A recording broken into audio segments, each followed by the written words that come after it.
We'll sip our worries away, nice and slow. Your laughter ripples like sweet warm wine. In this jazzy sultry space, you're mine. The saxophone croons a velvet tune, while melodies dance beneath the moon. We'll toast to moments both grand and small, in this hazy, lazy, jazz-touched hall. Let's sit together in the mellow night. We'll drink to love till the morning light. Every glass we raise a promise true. Here's to the magic in a drink with you.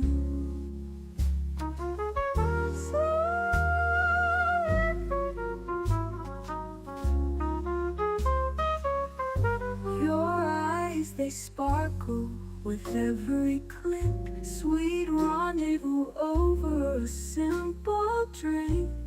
We'll share our secrets in whispers low, just you and me where the jazz flows slow. The world outside fades into the mist, but here it's our own dreamy tryst. With each sip our worries drift away. Let's stay together till the break of day. So let's sit together in the mellow night. We'll drink to love till the morning light.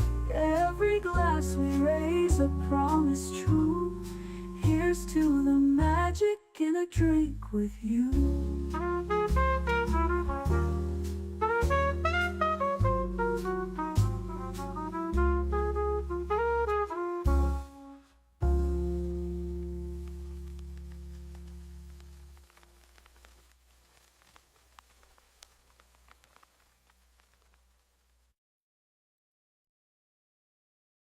The following live stream has been approved for appropriate audiences. It may contain occasional strong language and may not be suitable for younger or more sensitive viewers. Viewer inebriation is advised, though not mandatory.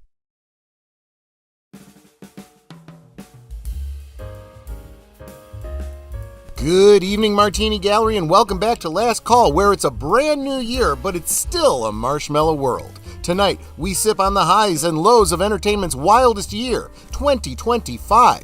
Winners? Those crafty souls who turn flops into fortunes faster than you can say box office smash. At least that's what they claim. They're out there reinventing reinvention. Yeah. And losers, well, we've got a front row seat for their downfall.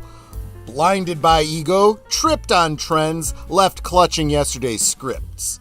Bitter? Sure, but hilarious too. Raise a glass, folks, to glory's fragile edge. Then top off your glasses and get comfortable, and we'll roll this Canarble Wagon right now.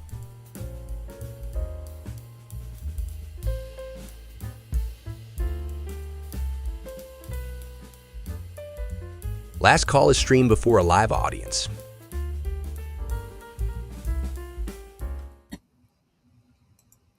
Welcome back to Last Call, first one of the new year.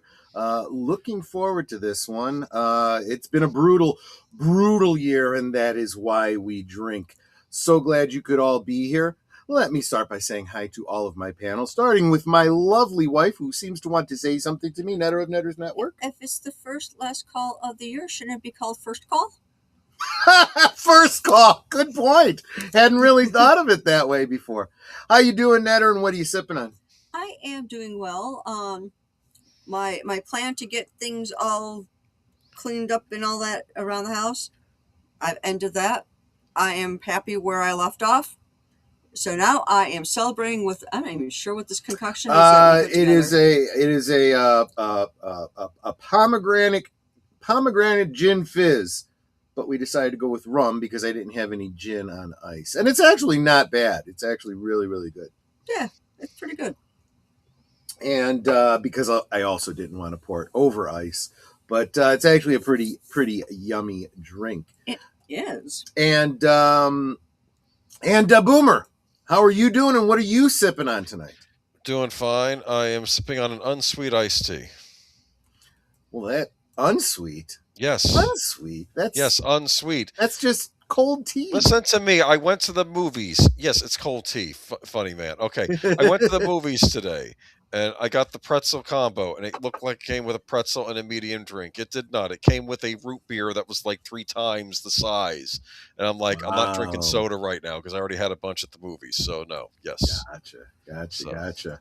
Well, that's fair. Let's say hi to all the wonderful people in the chat, starting with Lynn Green. Welcome, Lynn. I know you had said earlier today you might not be able to stay, but glad you were able to stop in.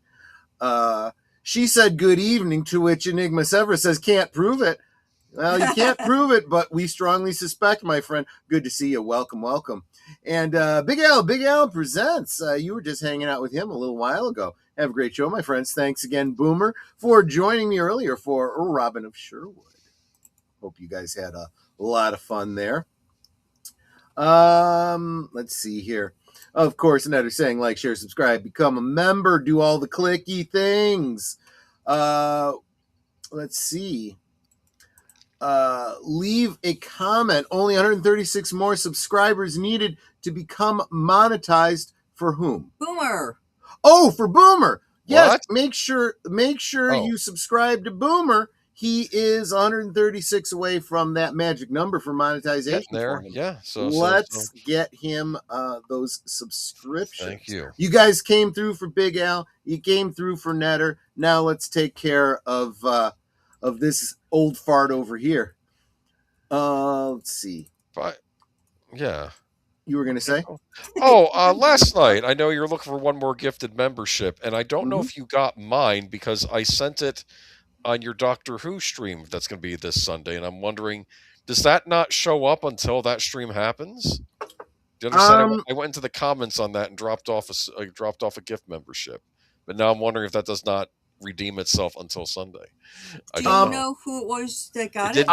Didn't tell me. Oh. That was a big problem with my stream on Wednesday night.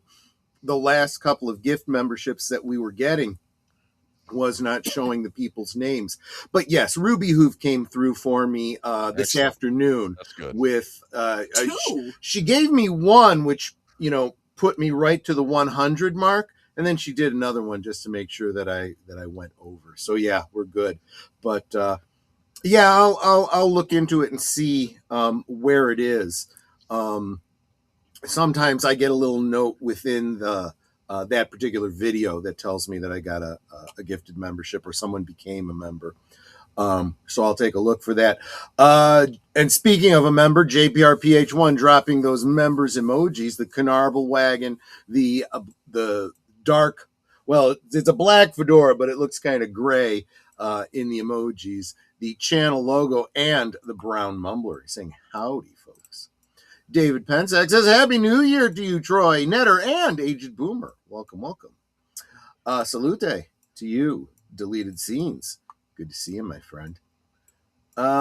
He also says, like, share, do all those clicky things. Thank you so much. I don't think YouTube has approved the following stream, sir. No, they don't approve anything we do. They don't approve of anything we do. I can only hope that I just fly under their radar. That's the best I can hope for.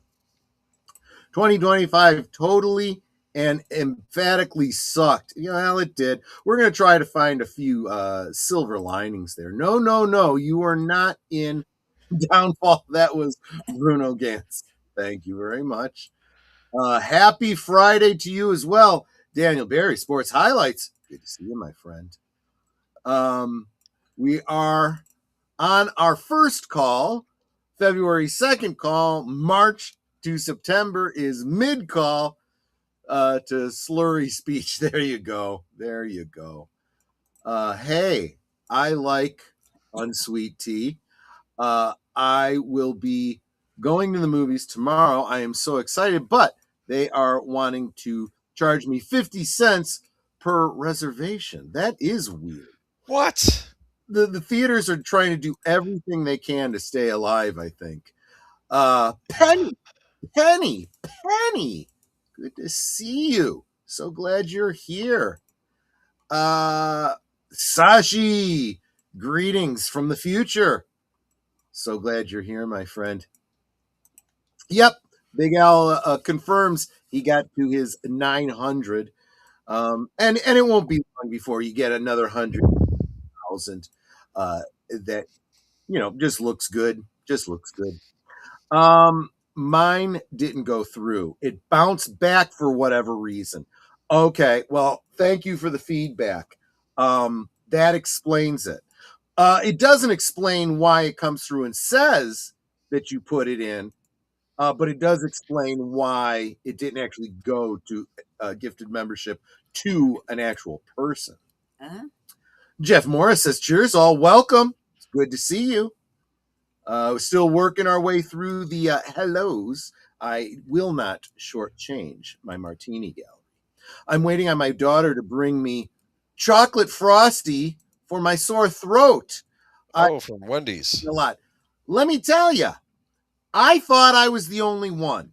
I used to do the same thing. The chocolate frosty for the throat, best thing ever.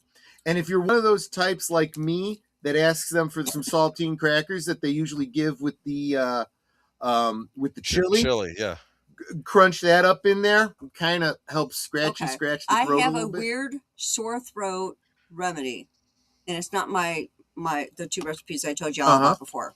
I used to be a receptionist a million years ago, and since everyone kept using my phone, I would catch whatever they had, and I would get sore throats a lot. By accident, I discovered that if you take small pieces of ice and you sprinkle them with salt, and then you suck on a piece of that ice, it really helps your throat. I don't know why or how, but it does. The cold soothes and the salt dries. That's why. And does a little scratchy. Jonathan Conroy says, hey, I'll smash the like button and enjoy the show. Yes, please do. Thank you. And happy Saturday from the future. Exactly right. My theater that is 45 minutes away now charges $2 to reserve a seat. Wow. Yeah, like I said, and we're going to get to that as we get into our predictions for the new year and what we're looking forward to, if anything. And I think that catches us up. So that's probably a good pivot point. Let's go ahead and get to that presentation. The winners and losers of 2025. Let's face it, there were a lot of losers, so we only have so much time in the stream, so we can't talk about all of them. We just had to narrow it down. Now you decided to do 3 each, so I decided to do 3 each as well. So yeah, okay. I was just spitballing. I didn't know, and I didn't do any. Because let's be honest, it was hard to come up with, but I think the ones that I covered you and I are pretty simpatico on these kinds of things. Yes, we'll see. If you disagree with me, by all means disagree with me. No, I will be ignoring the chat in case people. Well, I thought you were going to say I'll be ignoring Troy. No, especially as he drinks. Well, let's go to Troy's first pick. Okay. What's my first pick? Yeah, you have Stranger Things. Oh, we're starting big off the line here. This was one of my winners, and I gotta say, I knew going into this, it's probably best that we put this up front before I've had too much to drink, so I can maybe censor myself a little bit. But I get why so many people in our sphere of creators are pointing the woke accusations at this show, but I've talked about this before. I think that as much as I agree that I'm sick of the woke and I'm sick of certain agendas being pushed on us, at the same time, you can't get so overly sensitive to it that you see it everywhere, right? And I really do feel that my biggest problem has been with, in fact, I'm real quick, I want to, I really hadn't planned this out because I wanted to share something in addition to this. So let me bring this up. The story? No. Well, I'm going to bring up the story, but I want to bring I up have a something clip else for that. first. Okay, yeah, go ahead. This is something I hadn't shared with you, at least not yet. Let's see, how does this come up? Add to screen. Okay, yeah, this is just going to be over our faces, and that's fine. This is from Kevin Lee. I have no idea who he is. He's some sort of a film reviewer. He is responding to everything price sufferer, but especially eggs. I have no idea who these people are. But this person said, I appreciate that Avatar has remained painfully sincere in a time when every sci-fi movie has to be snarky and self-referential. This is probably what also makes it an easy punching bag. Now, again, this is about Avatar. I have no dog in the hunt as far as Avatar goes, but it speaks to something, and I'll get to it in just a moment. At some point, we reach a culture where movies feel obligated. Oh, excuse me, this was past tense. We reached a culture where movies feel obligated to make fun of themselves, as if they need to get ahead of the curve and make the joke before the audience does. Somewhere along the way, we started to value looking smart over being genuine. It sucks ass. And I couldn't agree more. This came up. I wouldn't have known about this if it hadn't been for Snarky J's most recent video. She was talking about Avatar and was pointing this out. It made me think of what we've often talked about in regards to Richard Donner and Superman, who completely changed the face of superhero stories by saying, we are not going to do what Adam West and whatnot did with Batman and turn it into a farce. We are going to take this seriously. Verisimilitude. And what caused Superman 2 and especially Superman 3 to fall apart was they got away from that. And they were doing exactly this looking smart and being cute over being genuine.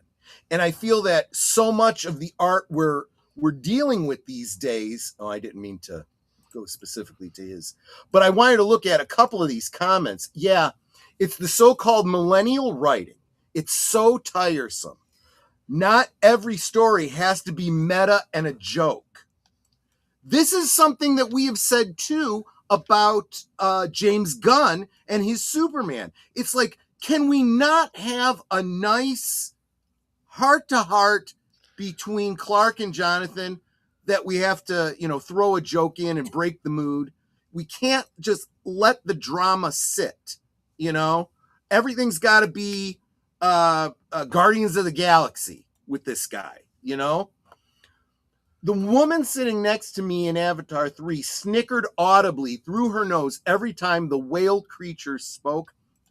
I don't know anything about this, but I get it from context. Every single time across the 3-hour plus movie. It's like, lady, if you're so above this movie, why are you even here?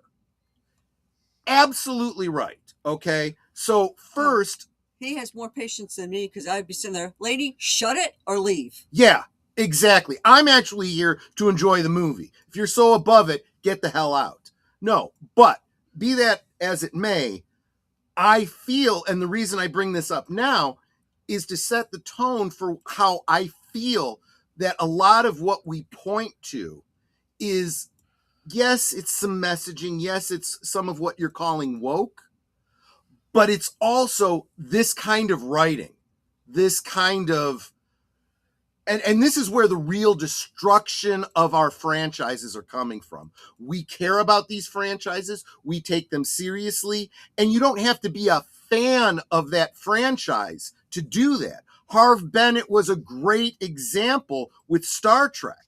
He didn't understand Trek. He wasn't a fan, but he understood storytelling and he took it seriously. That's how you show reverence to a franchise, to an IP that you, the director, writer, caretaker for a temporary amount of time you don't even own and you did not create and you have no rights to. You know, you are not invested the way the company that owns it does, and the fans that have been supporting it for decades are invested in it. Anyway. Someone should tell Taika Waititi that in regards Well, to Thor. there's a lot of people in the entertainment industry we'll probably be talking about tonight that this applies to. But having said that, I feel like the Duffer Brothers, first, they're not destroying a beloved IP. They created this IP. It's their own thing. They can do It's with their what they own want. thing Yes. with their own characters. They didn't take a Golden Age Green Lantern who was married with children and then decide suddenly we're going to make him gay, right? He introduced young characters that are growing up, a couple of whom, and if you go by the ratios that I remember when I was growing up, pretty appropriate inclusion there, right? It's not every character that's gay, but a small percentage, just like the small percentage of people I grew up with that I knew were gay, right? Yes. He's being realistic, and those characters, you could see the development of that character. It shouldn't have been a surprise to anyone.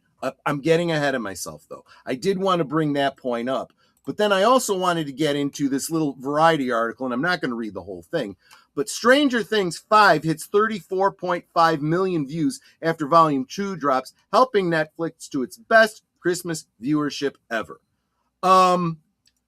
For all of the negativity and bashing and stuff that I've been hearing from some of the big YouTube channels that I follow, from all that I'm hearing, the average fan seems to be enjoying this show just like I did. Yes, I'm going to be a little bit critical about some of the things that some of the other fans have been critical as well. But none of them were so egregious as to make me not enjoy this series, this season of this series.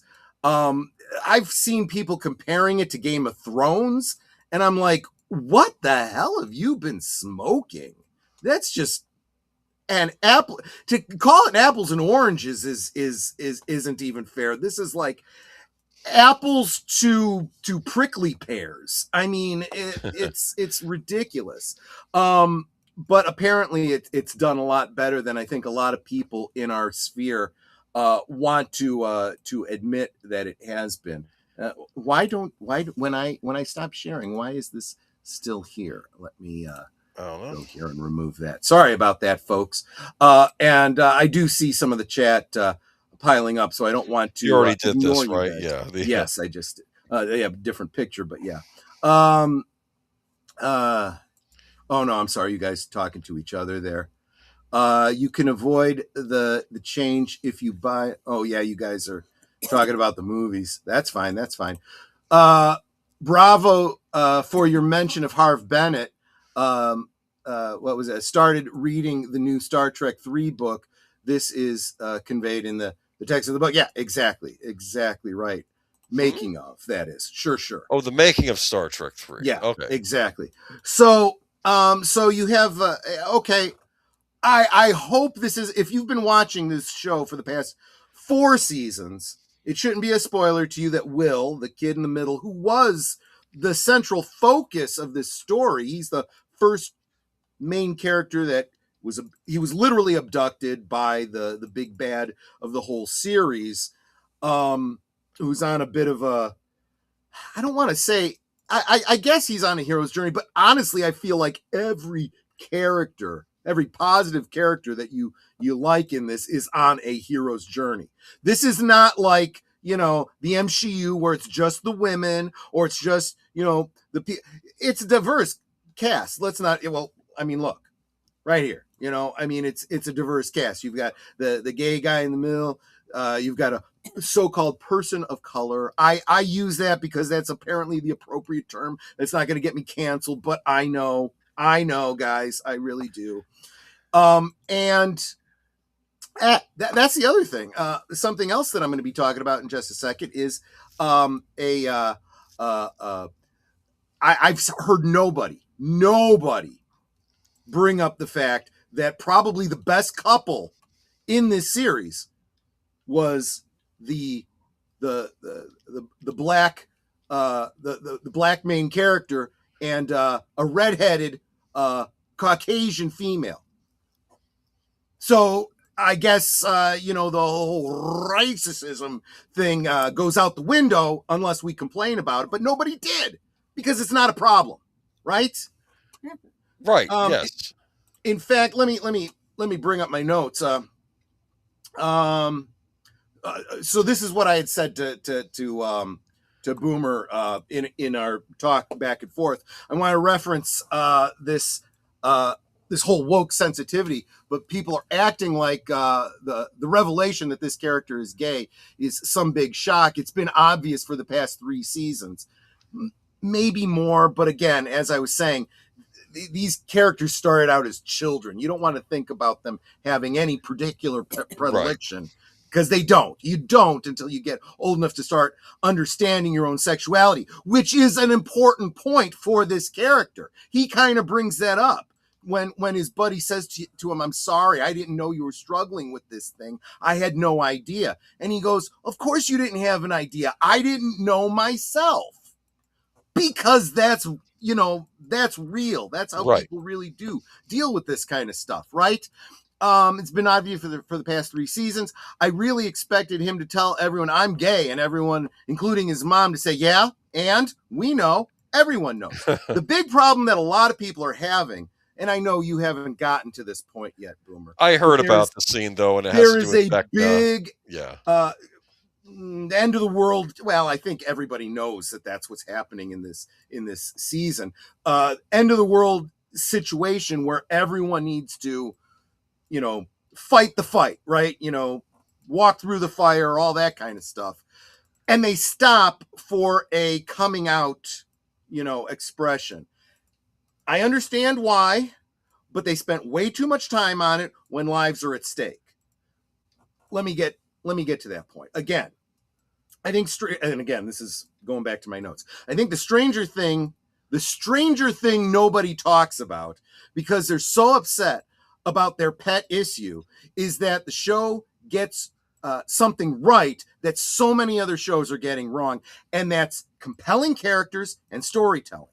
All the characters are great, but my favorite is Max, played by Sadie Sink, who honestly, they all did an incredible job this season, but she's got some emotional beats that are just friggin' amazing, and I think she's going to do great things going forward.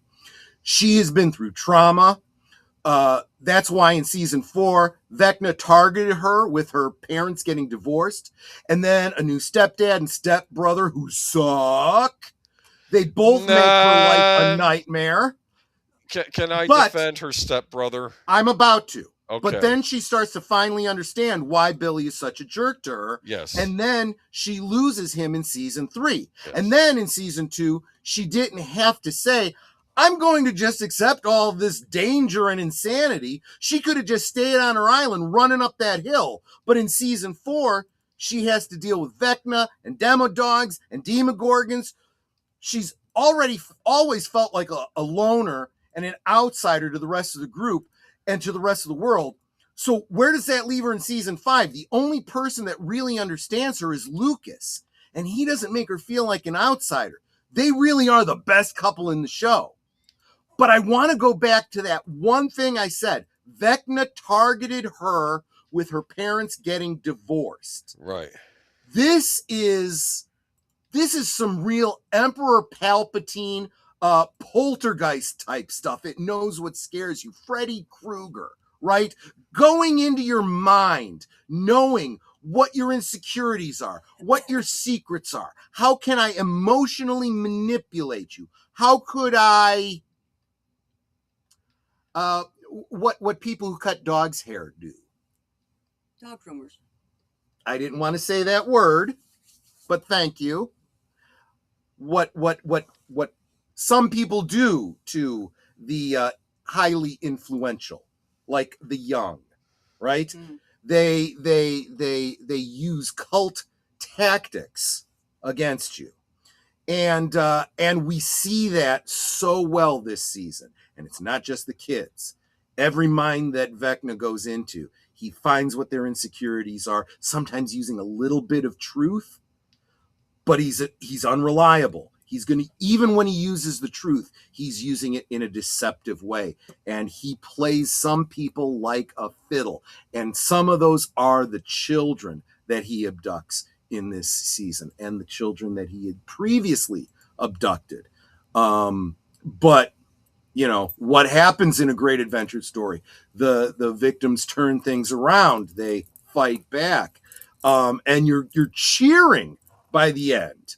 Of course, you're also crying by the end, and I'm not going to go into any more specifics about that, but I could go into each individual character who Vecna is able to have direct mental contact with and say, this is what the trauma is that he goes after.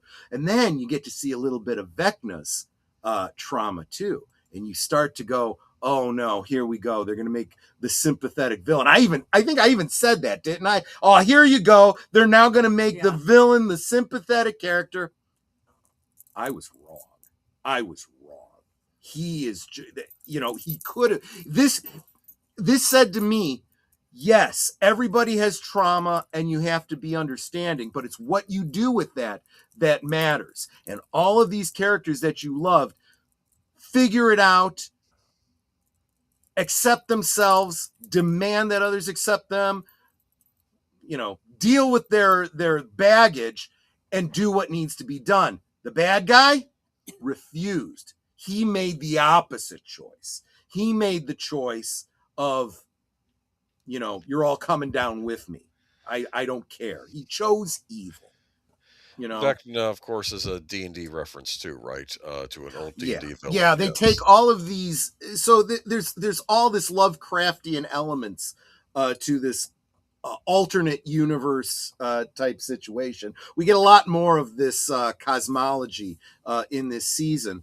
And the kids, the only reason they're able to rationalize it and understand it is because they play Dungeons and Dragons. So they're able to find corollaries. They're not perfect corollaries, but I'm looking at this going, and then this might be considered a minor spoiler, but the closing credits of the last episode uses graphics in the closing credits that make it look like you're reading through a Dungeons and Dragons player's manual or a Dungeon Master guide or something, but it's a role-playing game about Stranger Things and these characters.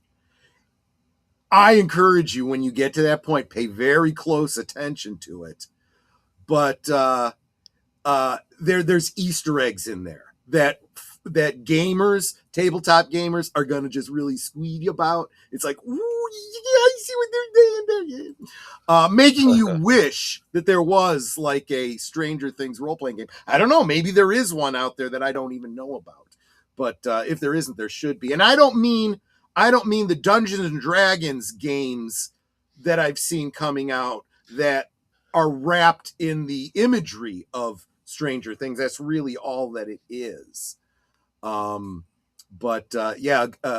Stranger Things to be played in that setting would be kind of brilliant. Anyway, I may have spent too much time on this, but it's your winner of the year. This is your big one. This is pretty much my winner of the year. And I just saw the last episode like 2 days ago or whenever it was that it came out. Yeah, because it aired recently, right? That's why we're trying not to do any spoilers in the chat if you have seen it. I want to go back and make sure I hit the comments that people are saying about this. I want to first say hi to Nate. I didn't say hi to you earlier. Enigma says there's a good YouTube channel called The Quartering. He has some great news and updates. Stranger Things and the gay episode hit rock bottom of approval. Okay. So take heart. A lot of fans are not thrilled. And this was another good point I wanted to get to. It was clunky. It was even people that are saying the same thing I am.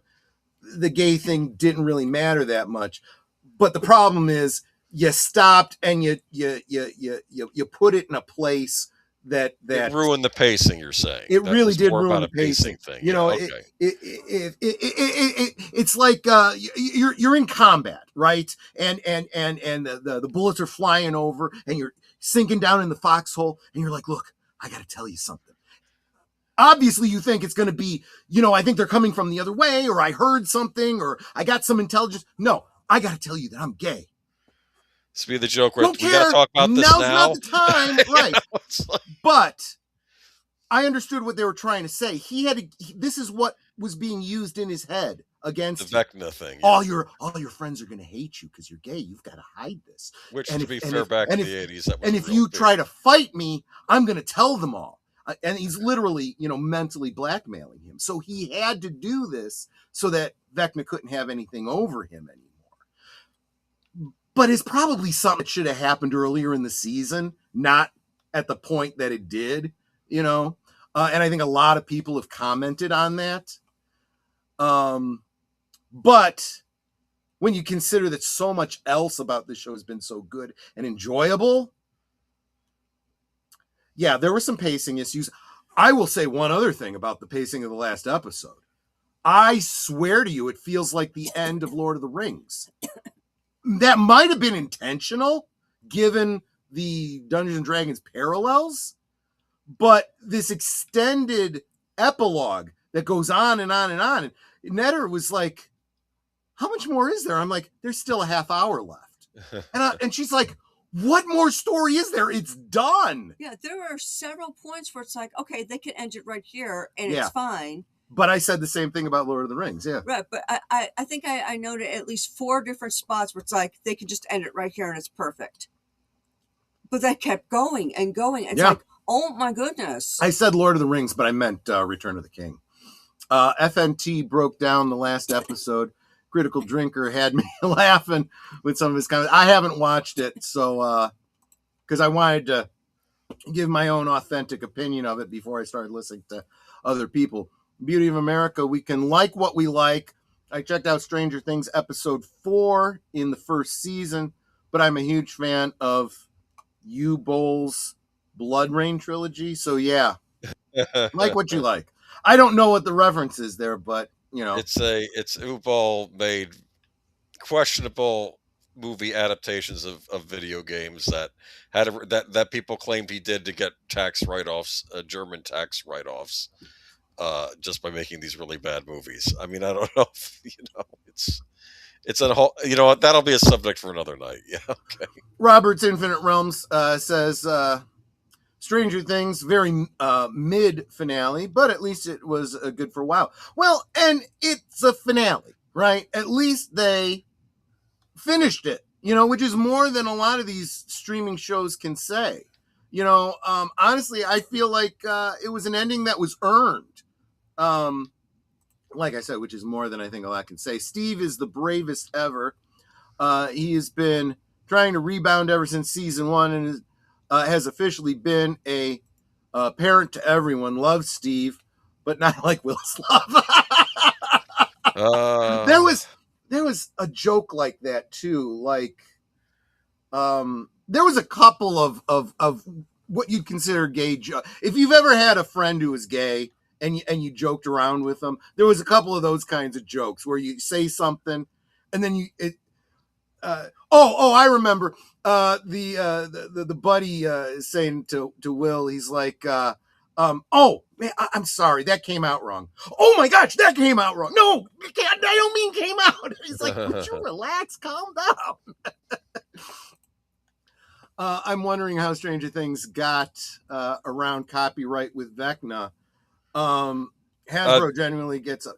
I'm pretty sure there was a licensing deal there because there was TSR probably, yeah. There was product placement. Or Wizards, I should say. There was specifically Stranger Things themed box sets that came out with a little miniature of the Demogorgon from this, not the Demogorgon from D&D, and their sales every season. When this comes out, the sales for D&D have spiked In fact, there's a lot of people in the gaming community that credit a version 5 of D&D, its entire success, to this show specifically.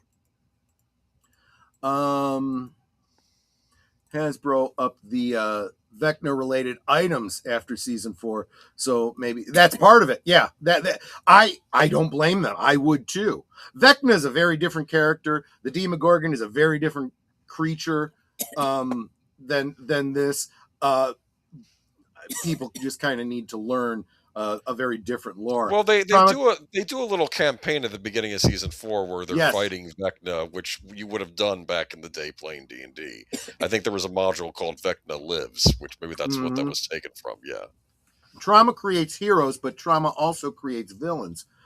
The difference is heroes get hurt and they want to prevent others from getting hurt. Villains get hurt and they want the world to feel their pain.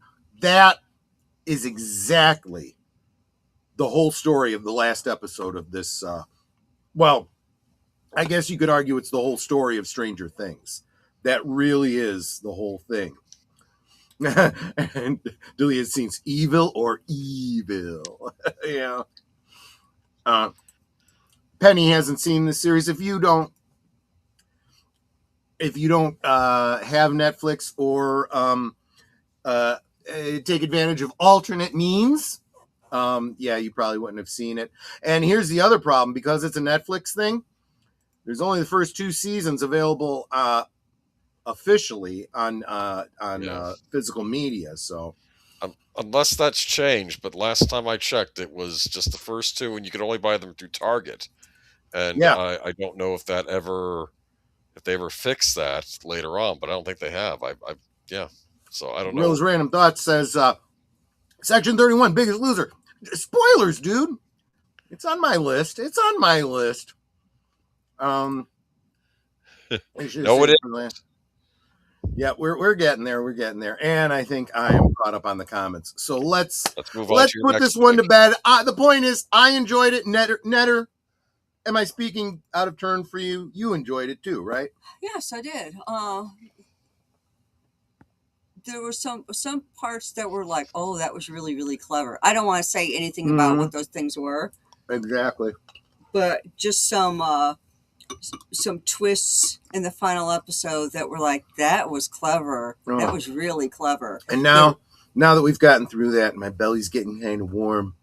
So now I can feel a little bit more relaxed and kind of let go with what I have to say. Pick number 2 is Fallout. Now, I can't attack you for this, but part of me is like, it's still on. Season 2 is still happening, but at the same time, it did start technically in 2025, so you can count it. Yes. Yes, and because you've liked it so far, because of course the other season was in 2024, the first season. Yes. And I don't want to call out Netter. She just had some computer problems, and so now, unfortunately, you're seeing the Italian mustache thing happening, and she's wearing my boater. But that's okay. I love her. I want to point out something because I just noticed this too. Gorilla's Random Thoughts had Boomer going a little overboard on that. Has to be subscribed for 6 weeks. Because it says only channel subscribers of 6 weeks or longer get sent messages. Is that what you did? Yeah. You hit weeks instead of minutes. Oh, crap. You're right. I'm sorry. Oh, well. I got to fix it. I'll fix it. You can't change it. What? I'll change it right now. Hold on. Let me get that is funny. But let me do years, but anyway, okay. Sorry. So let me say this about oh my gosh. Oh my gosh. So I gotta do a pause. We're gonna let's back up to Christmas for a moment. Okay. Little happy Christmas news here. Tony from Analog Toys stops in to say, I just opened your amazing gift box. Thank you so much. So much, mate. I emailed you a link to the video. I will check it out. I mean, if it's unless it's a private video, I probably would have seen it anyway because I'm a member. But that's perfectly fine. So that's Fine. $20 Australian. They're called dollars in Australia, right? Yeah. $20 Australian. Thank you so much. That was incredibly generous of you. Tony also gifted a whole bunch of you people memberships last week. By the way, Tony, again, thank you for that. I did hit my goal. We did pass 100 members. Not before New Year's Eve, but today, in fact. We passed the 100 mark, so thank you so much. And yes, I think I know you well enough to know I could imagine what your face looks like and how you react to this package. I'm eager to see it. What I want to know is, was the package banged up at all, like the outer We box? were concerned, Tony, because they were bouncing it all over the U.S. before it finally started on its way to Australia. We had to send it to Port Hedland, Australia. It actually went to Port Hedley, Washington. Port Hedley, Washington. Because they can't read the address. And so it sat there in Washington State for a week. For a week before they put it on a boat to send it overseas. No, before they sent it to Los Angeles. Oh, yeah. To then fly it to Australia. And it's like, oh my goodness. And there was eventually a point I knew it wasn't going to make it by I'm hoping Christmas. that the box wasn't all mangled and all that because of it just being, it was totally fine when it arrived. Awesome, I'm glad to hear that. I knew Netter had wrapped it well, but the packaging was part of it, so yeah, it's good. I usually package really good, but sometimes, even I can't do anything about somebody playing football with a package. That is sweet of you, Tony. Thank you so much. Yes, I've been very eager. That we talk about the fact that Christmas is about, it's about giving, not receiving. And it's so much more fun to receive the reaction of somebody really excited about a gift. The gift that I gave you, Tony, those things take a lot of time. So, and between that and making content here and whatnot, I wasn't able to get, for example, Michael's very similar gift done. I had done one for him last year, which I think you saw. So I'll get caught up. I will get caught up. And we are completely off base. I know you want to get me back on track. No, I also want to tell Geek Flag, you may also comment now if you so desire on my channel. It's fixed. Okay, but... Well, why weren't you subscribed? Why weren't you subscribed? It's just 6 years. I thought it meant at least 6 weeks. I didn't mean 6 weeks or less. I thought it was 6 weeks or more. Anyway, here we are, Fallout. You've liked it so far, I take it. The current season. Yes. So season 2. So let's face it. It's only been a season and a handful of episodes, but I've liked where they have gone with this. Full disclosure, have not played the games until just now, just this week, after watching. What are we on, the second or third episode of the season? We've been talking, and I've been watching a bunch of lore videos, gamers that have played these games, talking about Easter eggs from this show and the alternate history of this world and so forth. And what people like about the show and what they don't like, because it doesn't match up with what they, believe about the games and so forth. Another element of it is these games, you have multiple story paths that you could take, which could have huge impacts on the world around you. So in order for there to be a canonical story, it may or may not match up with what you did in the game. I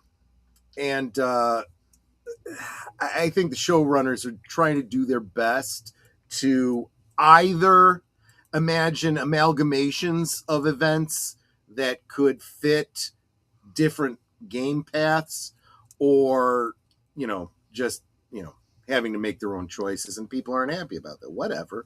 But as somebody who's never played the games before, really enjoying this show. Here's another one where they really get the storytelling done well. they really make you care about these characters.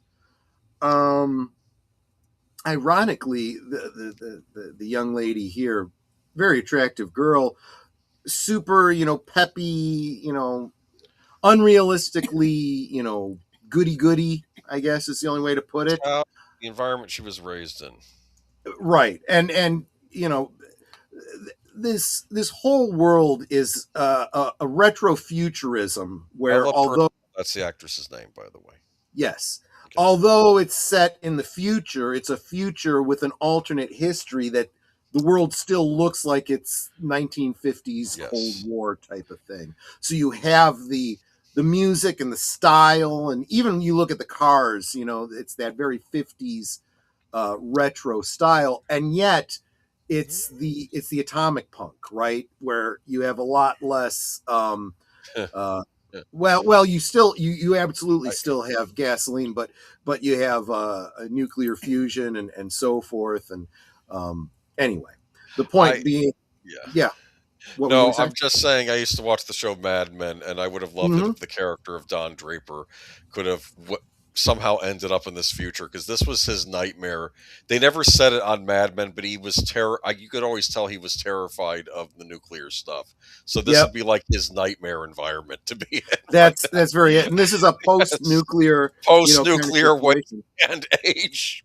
Yes. And of course you're in survival mode. You're trying to you're oftentimes on missions and so forth, but you're also trying to survive, collecting real world type weapons, as well as futuristic, retro futuristic type. There are all sorts of creatures out there. Mutations and stuff, and without getting too much into the lore. Now, so I was just saying that this girl, the character's name is Lucy. She's the unrealistically goody type of character that Okie dokie. Hokey dokey, yeah. You wanna, and she doesn't like when people use bad language and stuff like that. And you got to be nice, but she's naive to the point of stupidity, and it got really frustrating this season. And something really bad should have happened to her. And I feel like the writers of the show decided maybe that's going a bit far. So instead of doing that to her, she was crucified. Wow. So, wow, that doesn't. Crucifixion in this case was a better option than what probably was supposed to have happened to her. The other character here is a very, very interesting character. They call him the Ghoul. But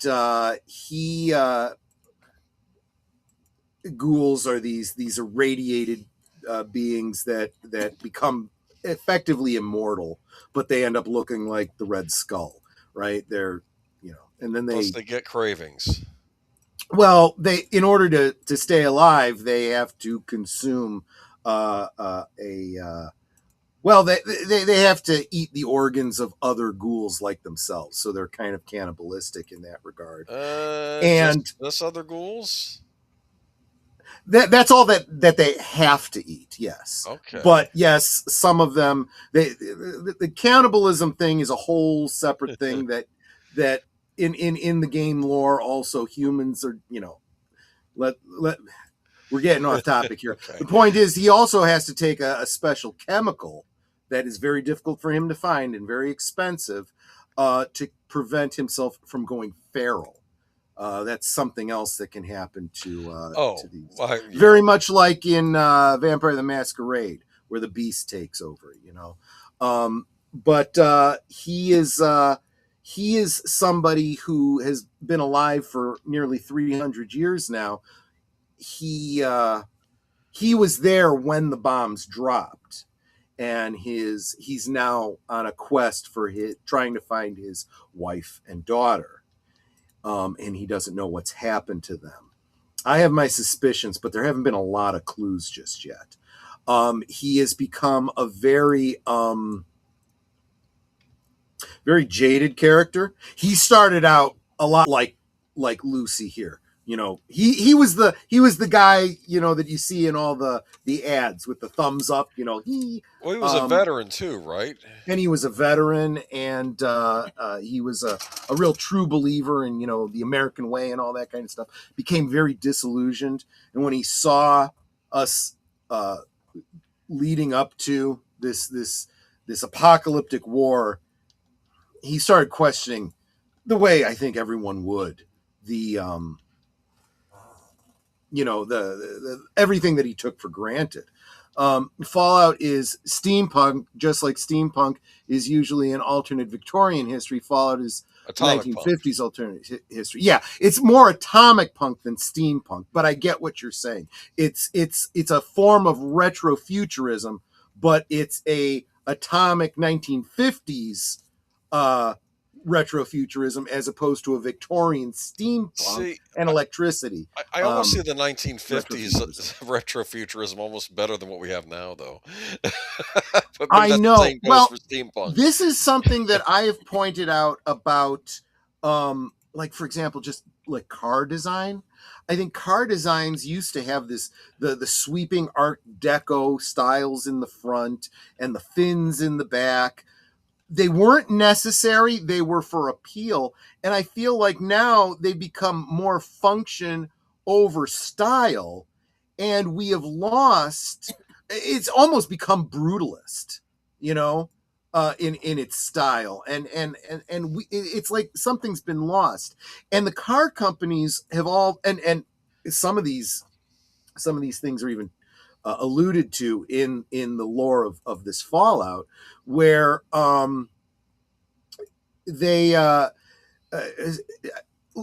those of you that are like my age or older or right around my age might remember cars in the 70s used to have, first, they didn't have air conditioning as a standard feature. That was a luxury feature that you paid extra for. But you also had vent windows. So you had your crank open the main window, but you also had these small triangles of window in the front that you would turn a latch and push out to vent air in. And the reason you don't see those anymore, I think a lot of people think that there's a safety reason for that. It has nothing to do with it. In reality, not having that extra window saved them a couple cents per car. That's why. And so not having fins, that saves money. Not having that extra trim, that saves money. All of these things saves money. And that's why, and then, you look at crumpling cars and they're full of styrofoam and they say that's for safety. And you're like, yeah, I get that. But you know what else was pretty safe? The steel that we used to have surrounding us back in the 70s. Yep. So anyway, but I had no idea that you were actually older than I was, Enigma. So you remember those 70s cars. There you go. And I want to say real quick hi to Tim Hayes. Good to see you, my friend. I want them to bring back the ball chiller vent, but too many ladies were complaining about the chapped lips. Oh, okay. I was fortunate enough to walk to school and home uphill both ways in the freezing snow with holey shoes. Yeah, exactly. But anyway, show that definitely plays fast and loose with science and physics. Radiation clearly works very differently. It works the way 1950s and 60s science fiction had it working. Like with the giant creatures and stuff, like the giant. Yeah, where it mutates everything and it usually doesn't kill you. It's likely to kill you. It's still probably going to kill you. But others might become mutated. Others might become ghouls, effectively getting superpowers from being irradiated and so forth. Just this whole idea of surviving nuclear blasts. Even some of the weapons you get in the game are weapons that they did try making in the real world, that just like these tiny nuke launchers, right? Well, guess what? You're gonna die too because you've just been irradiated. The blast didn't kill you, but the radiation's still gonna you're gonna have cancer very, very soon. You know. Oh. But yeah, so I'm really enjoying this. So I was getting at the first couple episodes. She does a really stupid, being all high and mighty and not listening to sound advice, only coming to realize I should have listened. And after all of last season, you're like, you'd think she'd have already learned this lesson by now. She hadn't. That's okay. You know, she's slow to learn. Maybe she'll learn now. But yeah, I'm really enjoying it. Netter's really enjoying it. She was even asking just the other day. Or maybe it was earlier today. Yeah. You were like, when's the next one coming out? Sunday? I'm like, no, not till Wednesday. You know, and it's one episode a week, just like it used And to. you old know who days. my favorite character is? Who? Dog meat. Gubby. Yep. Dog meat. I was explaining to her that there's a dog meat in every instance of the game. It's not the same dog meat, but there's always a dog meat. And they're all German Shepherds, apparently. Well, the last couple have been. The earlier ones, the graphics are too low for me to be Is the dog on the cover here, I think, in the post? Yep, Okay. that's him on the lower left there. That's Gotcha. dog meat. All right. Cool. But yeah, I'm loving it. I really am. And the last thing I was going to say about that is it did incentivize me to break down and go into my Steam Deck, or not Steam Deck, but into Steam account. and Steam account. And I said I was either going to get Fallout 4 or Fallout New Vegas, and I figured New Vegas kind of makes sense given the setting of this season. Yes. And then I saw they had like what do they call it? A bundle pack? Bundle. Where you get Fallout New Vegas and all the DLC. And it was like, Let's pick that I don't up. remember. I don't remember what it was, but it was like the price of a movie these days. And I was like, It was like $25 or something like that for that one that was all yeah, but encompassing. not bad considering all that I was getting. So I'm like, Do you like the music in the game? It's all the old Oh, no. tunes. That one you got I was do. the same price as the other one, which was $8. mm-hmm, mm-hmm. Then there was this all-inclusive everything one that was like $25-$30. Yeah. And Boomer, you really don't want anyone to chat on your channel because now it says 6 years or longer.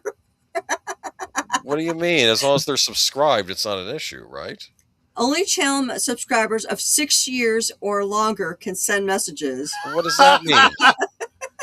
That means they're darn not it! too- You know, they're subscribed. Geek You Flag. can't comment on his channel until 2032, no matter who you are. Okay, all right. Never mind. I did that wrong. I'm reading this wrong. Okay. Girls Random Thoughts said, had to come over here because I haven't known Boomer for 6 years. For the love of Mike. All right, I will fix it again. Make it Channel like hasn't 15 even been minutes. around for Yeah. 6 Oh, years. for Make the it love like of Mike. 15 minutes. That is so This is funny. why- Well, this okay. is why we any call him Agent duration. Boomer. Any duration. Yay! There At we this go. point, it's worth lifting it. Yeah, just for any you know. duration. No, any duration now.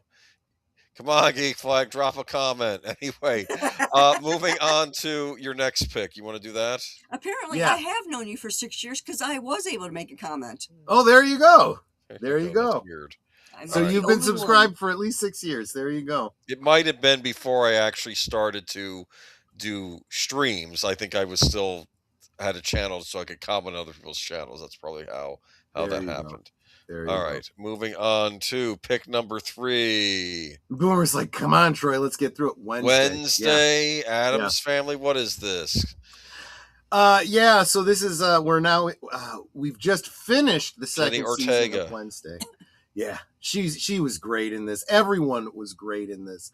I mean, from what's her name? Catherine Zeta-Jones as Morticia. Who was I'm trying to remember the name of the actress. If you're still here, Big Al, you'll Joanna Lumley. Joanna Lumley plays Grandmama. She was perfect. And a little bit of a lore explanation.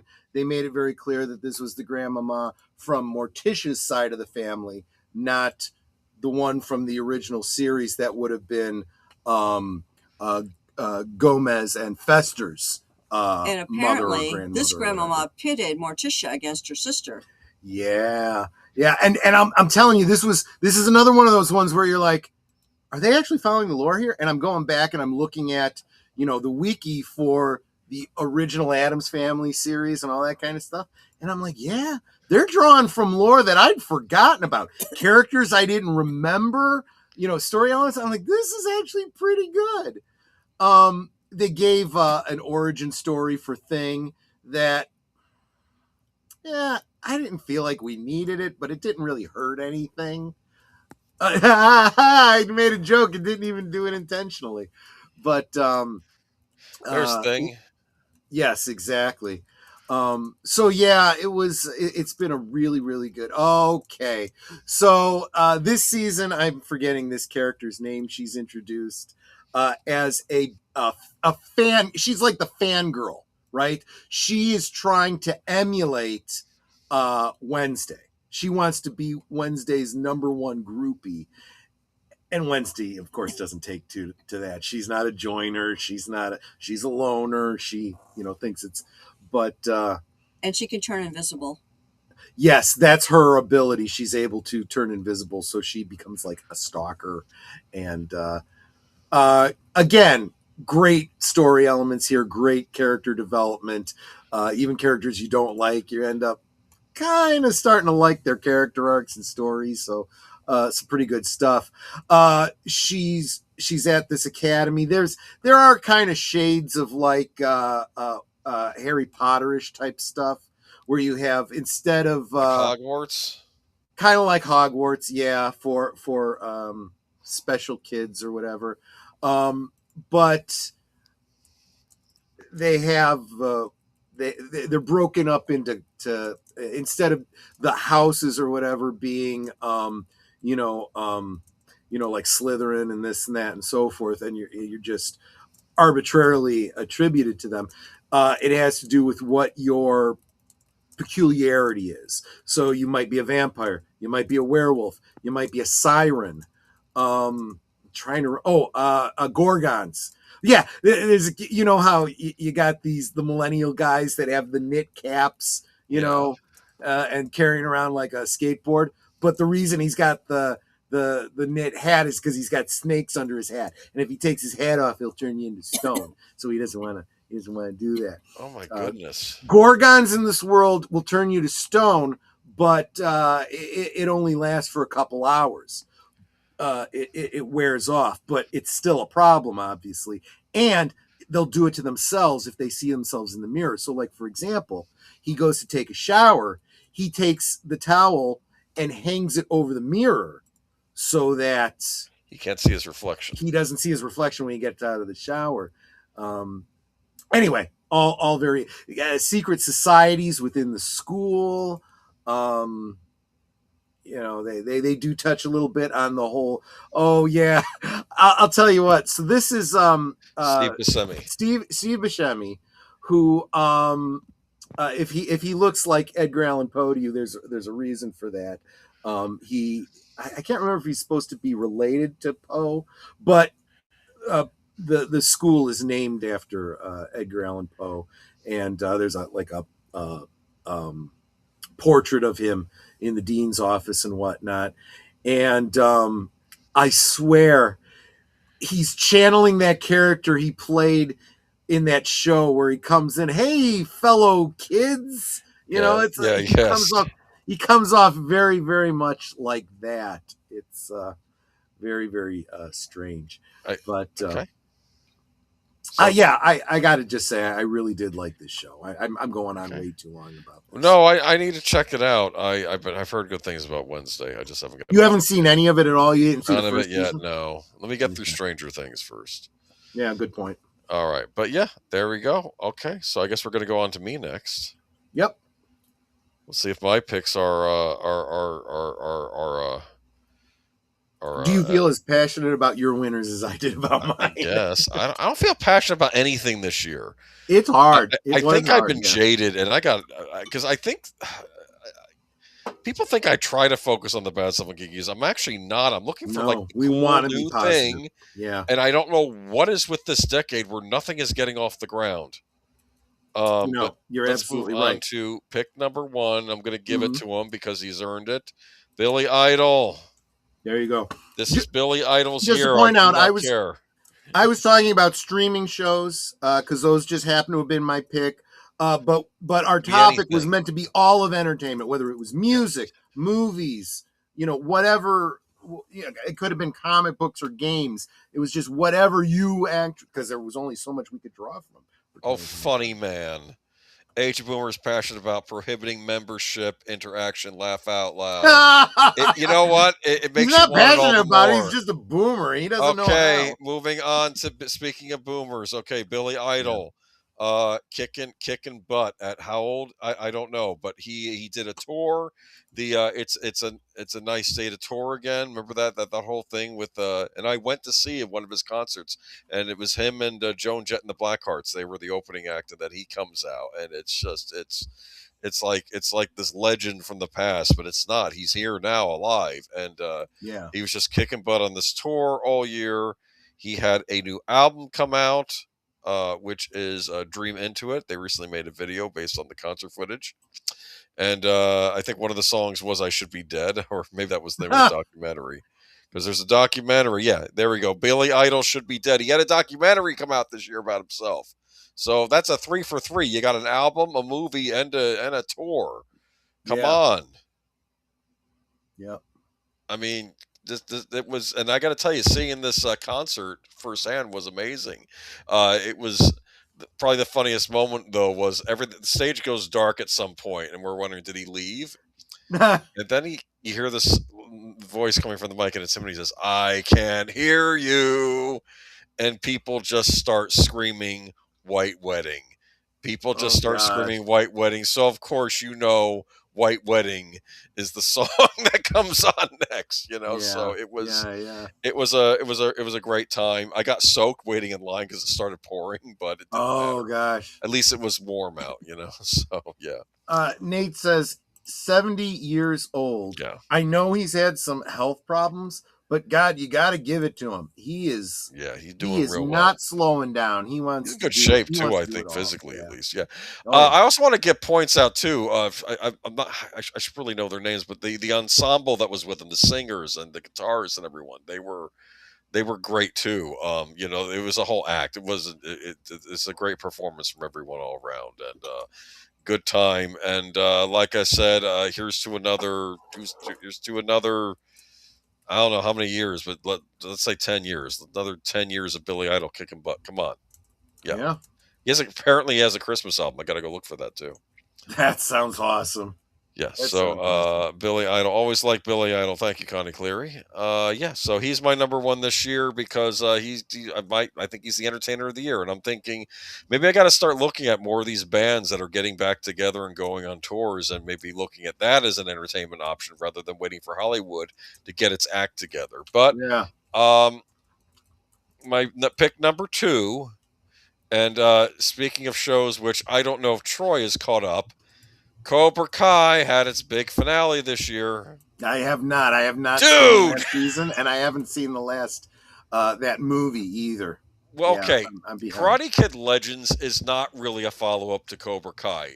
That's the misnomer with that movie. It's really its own story about and Miss Daniel LaRusso's in it, and so is the character from the Jackie Chan character, but they're not the main characters in the movie. They're not even supporting. And to be fair, the main character and the supporting characters in it are also very good. They fit in with the Karate Kid universe. It's just not the Sure. ones.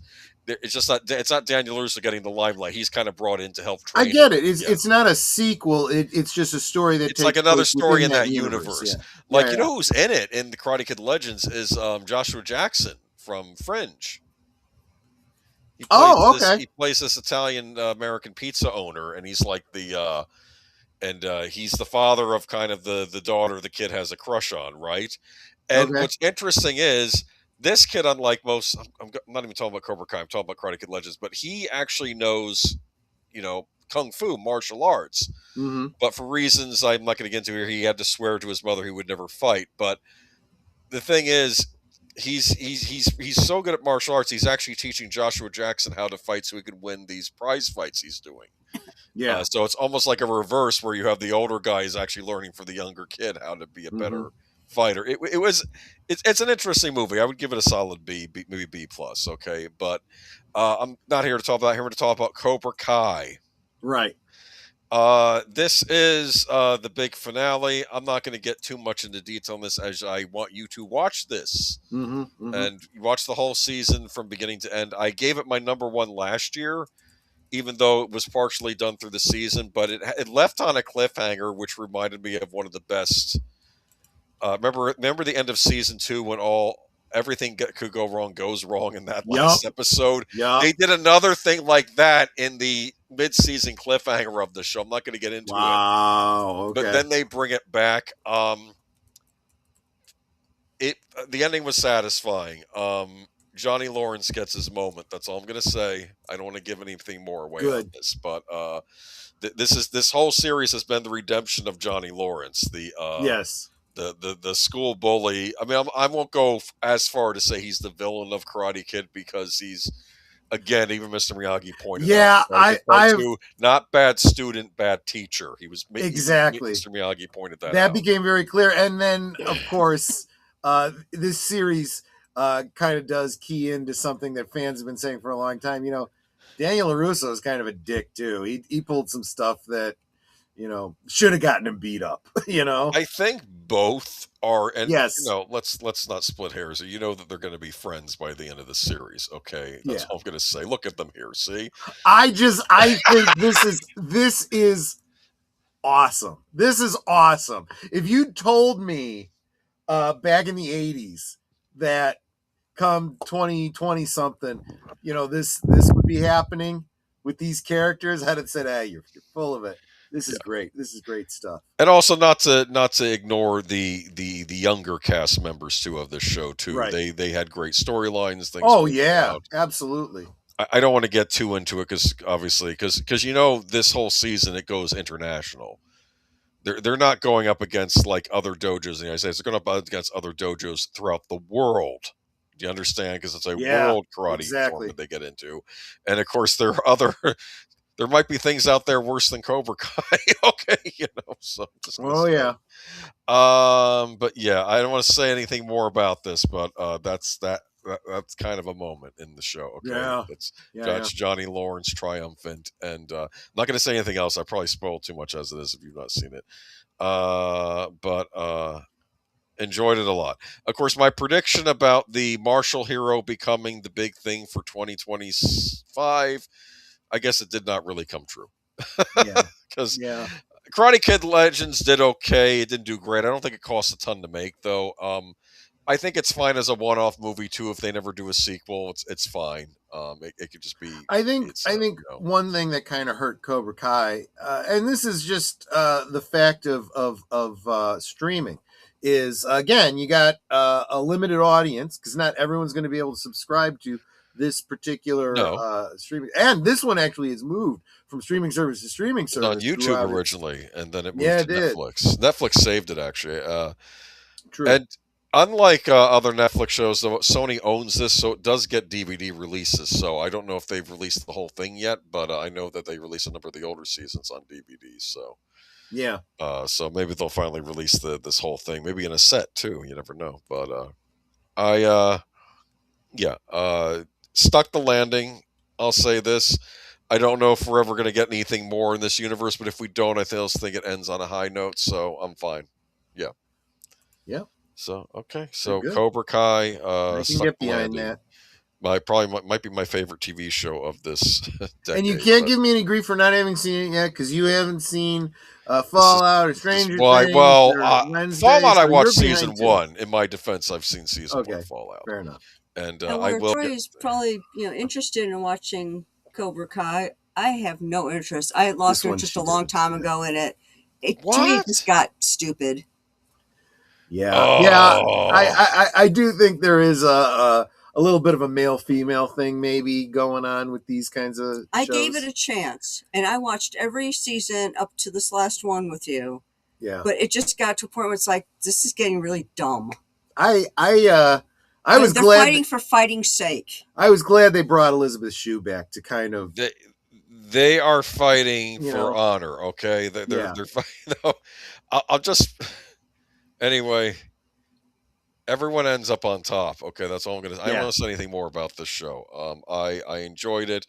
Um, and I'll say this: even if we don't see another one, I'd like to see these actors show up in other shows and properties. Like, I mean, Yeah. for all I know, I'd like to see Ralph Macchio and name escapes me who plays Johnny Lawrence, Lawrence, yeah. but I'd like to see them, like, maybe he could be the older guy in charge of the Knight Rider thing, like they were, That would be kind of cool. Yeah. that'd just be have kinda him cool. show up on that as Yeah. a different character. I'd like to see that. So, really enjoyed it though. My number 2 of the year. Actually, wait. Daniel LaRusso sells cars.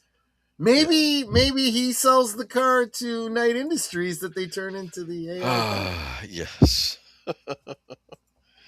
Anyway, and now my final pick for number 3, Yep. and it's actually a game this time, and I. This is sort of a defense of this game because I feel like I don't know if it's the interweb out there or maybe it's the professional people are very mixed on this game, and I don't know why, because it's exactly what I wanted. Terminator 2D No Fate. Okay. This is a game based on Terminator 2. Remember that movie? Sure. It got a late release this year. It only came out like December 12th. Guys, you said they were going to have this thing out by September. Trouble was Yeah. they were creating a physical edition of the game, and they were trying to get all the swag that goes in the physical edition, because you get the game, but you also get a replica of the token that John Connor used in the arcade in the game. You get like a Oh, little yeah, dog yeah. poster. You get a couple of freebies in the box with the game. Now, Nice. you can buy it physically for $59.99, and before everybody balks at that price, that's what this game would have cost you back during the Super Nintendo era. And That is true, yeah. this game is a throwback to the games of that era.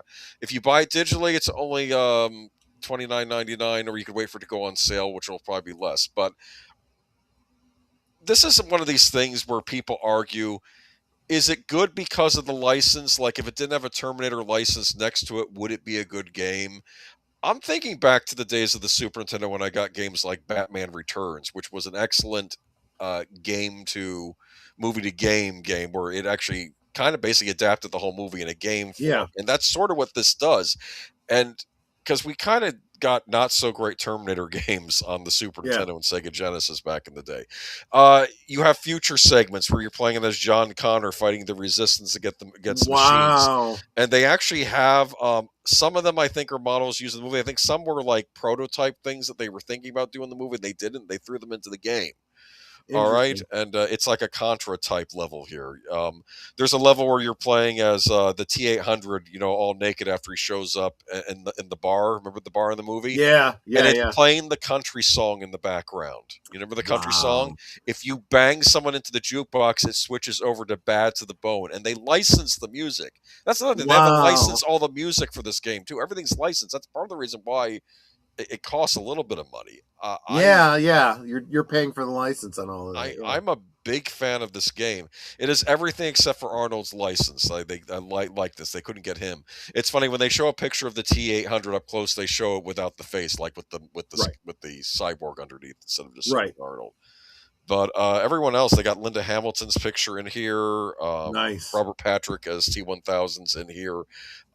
Eddie Furlong's John Connor. And you get to play as all these different characters in the game. Like, there's a level in the beginning where you remember how she got sent to the institution because he tried infiltrating Skynet.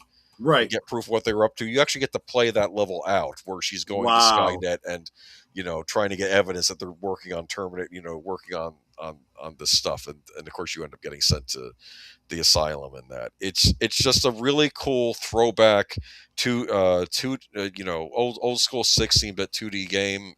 Obviously, doing things that maybe even the Super Nintendo couldn't do because it's modern technology. But Sure. I know Michael from Retro Blasting did a whole thing on movie games on his Yes. channel. Michael, you need to Yes. look into getting this, and you can get it physically. That's another thing too. If you own a PlayStation 4, a PlayStation 5, any of the Xbox, either Xbox One or Xbox Series or Nintendo Switch, it's available on everything physically.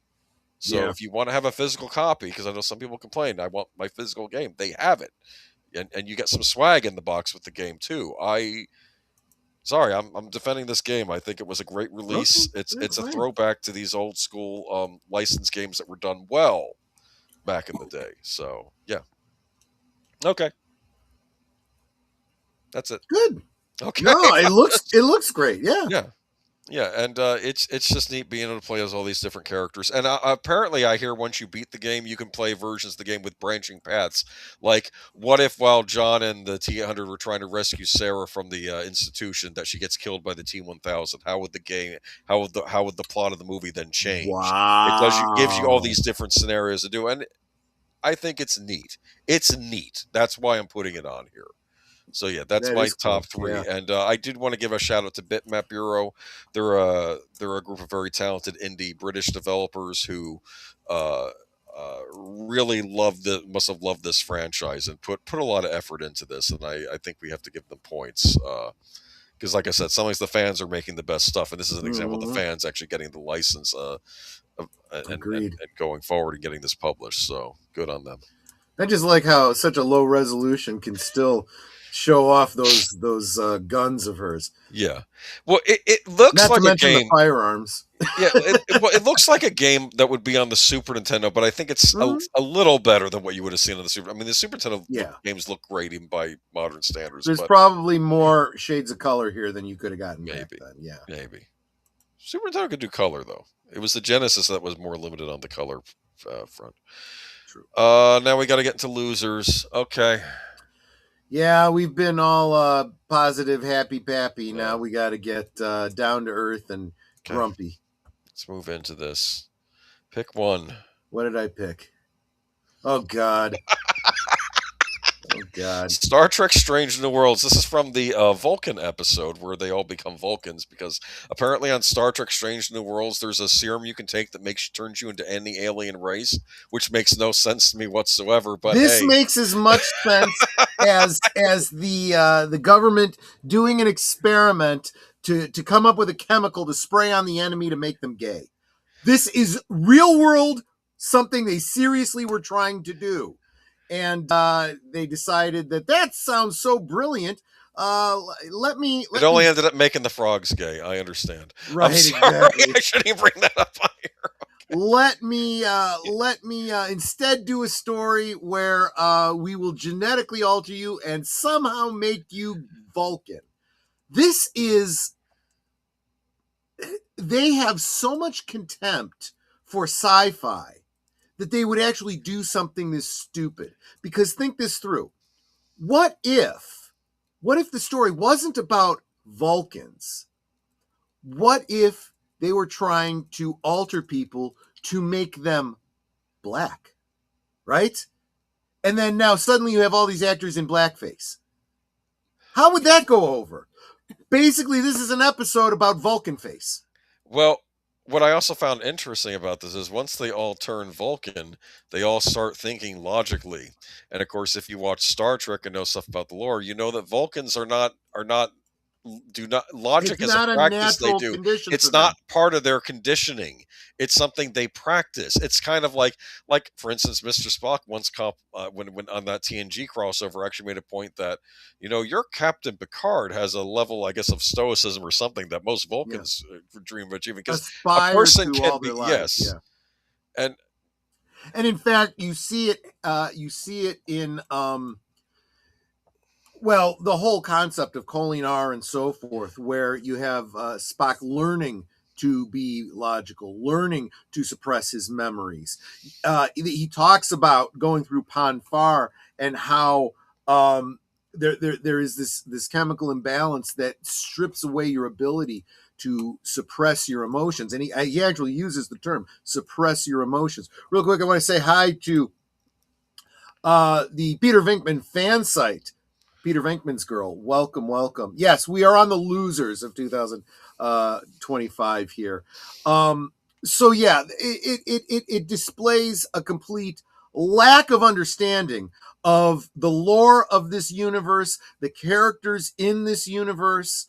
And this is me going back to what I started out with when I was talking about Stranger Things and that bloke on X who was talking about how these millennials feel like they have to make fun of and lampoon the Well, IP that they're working on because they don't take it seriously and they're embarrassed by it. That's what this show is. well, we've also learned that, at least as far as millennials have been concerned, they weren't necessarily hiring for the best writers at these studios. But that'll be Well, a topic for there is another time. there is that too, but the regardless of the reasons and the whys, this one just, oh god.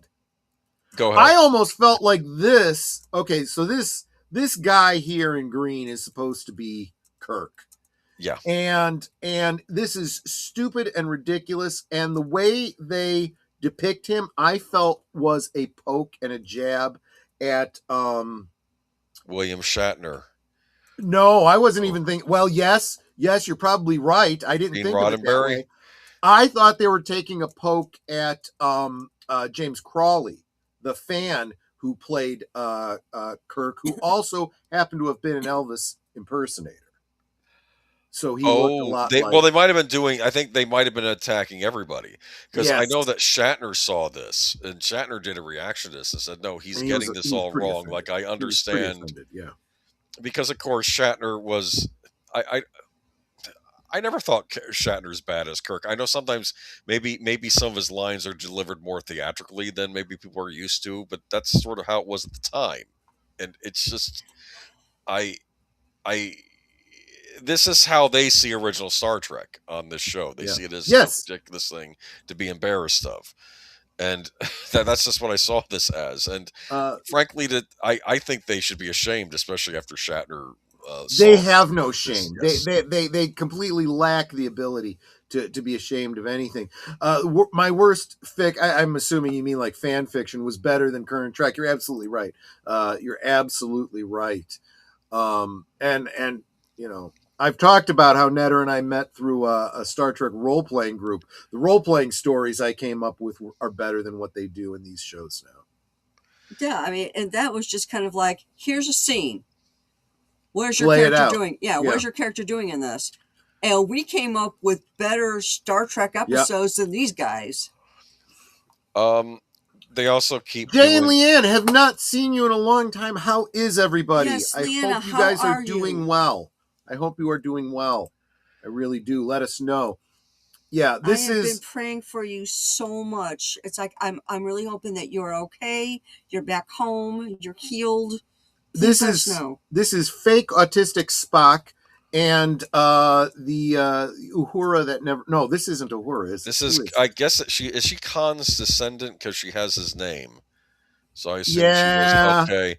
yeah, And and somehow related to Khan, which also doesn't make any lick of sense in the canon of Star Trek. So but they were playing up a lot of the romance this season. I was reading actual professional critics who were actually kinder to the first two seasons of this than we were. They did not like this latest season.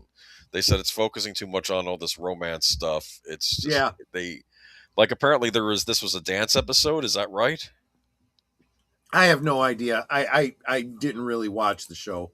I saw a couple episodes and said I just can't. I cannot. My time is worth too much to invest in this. Just seeing the screenshot is traumatic. Yes, I understand. I got home on Christmas Day. Well, that's a wonderful gift. I'm so glad that you did finally. We have two more seasons of Strange New Worlds. I keep wanting to say Stranger Things. Yeah, because unfortunately, you have to understand this has nothing to do with ratings. They contract these things and they're locked in and they're being made, and they're gonna release them. They have it's just you can't stop the moving train. But it is looking more and more like Kurtzman is not going to be renewed, and I'm telling you, this isn't fan wishfulness. This isn't, like, oh, Kathleen Kennedy's really going to get fired now. Now she's really going to get fired, and they're going to use the world between worlds to reset Star Wars. No, you have to understand the way the licensing works. If Kurtzman is not recontracted by Paramount, that decanonizes all of the Kurtzman Trek that they've done. Necessarily. You forget, Troy, netters, boomers, you have lived experience, unlike the DEI writing rooms that cook this. You know Yeah, what's weird? I do not consider myself someone who has a ton of lived experience, but when I talk to people younger than me, I realize that I do you have a do. lot Yeah. more because I think people are increasingly more sheltered and they're Yes, staying they online are. more. Like Well, when you live with your parents until you're 45 years old, yes. just saying. Well, some No, versus stuff. no, I should. It's okay. There's a difference because I did you break out for a bit, then I got boomerang back home. But go ahead, go but ahead. but you're also contributing to your family. See, Oh yes, there well was you have to. always, Well, you have to. you know, Especially as your folks get older, you got to be the so one I was just carrying going to this. say, Yeah. so many generations have lived with their parents, or their parents lived with them. Either way, it was a way of caring for your parents. That's not what I'm talking about. I I'm understand. talking Yes. about someone who has never contributed, who spends all their time playing games, sitting on the couch while, hey mom, what's for dinner? You know, just No, I, saying. I I get what you're saying. I get what you're saying. I've known people like that. Yeah, yeah. And Nate points out that they filmed the fourth season and they cut it in half to make a fifth season, probably for contractual reasons. And again, I'm going to say this too. Kurtzman is trying to hold on to Trek for as long as he can. They have So threatened. They're anything he like, can do. hey Huh? Go ahead. guys, we already have the sets and everything else. Why don't we just do Star Trek proper for real now? And I guess what would the idea be? He would just redo all the episodes of the original series, but with the new actors, That's what he and maybe wants. putting their own spin on them. That's what he wants. But Paramount knows that that's a non-starter. They know that's a non-starter. 2 decades overseas is a perspective, but can't really talk on life stateside when the society unraveled into the DEI garbage. Yeah, I hear you. Anyway, Yeah, Russell T Davies on Doctor Who. Well, put a pin in that, Vinkman's girl. We'll get to that. yes. So what is next? What is Troy's pick number 2? Let's see. Oh, Skeleton Crew. This one surprised me. Now, it did start late last year, but it did end this year, so I think this counts as a 2025 also. But what was wrong with this series? I'm curious. This was a Star Wars, right? This is another one that I did not actually see, Okay. but what I did see of it, and keep in mind, I have a very different perspective on Star Wars, not just whether I like or don't like Disney Star Wars. I'm real into the toys and the marketing. So if I see, like for example, what was the show? Bad Batch. Yeah, when you Ahsoka, said this, I thought, is stuff that like that that. Bad Batch cartoon? No, I no. forgot that this was the live action, like Goonies kind This of is knockoff. basically the Goonies in space, and it doesn't come off as Star Wars at all. Why? They're kids that come from a planet that looks like 1980s Earth, is what it looks like. It looks It's like not suburbia. exactly, but it looks like it, and they get pulled through a vortex or whatever to get pulled into the Star Wars galaxy and whatnot, and they're trying to get home, and it's something else with Star Wars slapped on it. It's like what are those, some of those movies like Flight of the Navigator,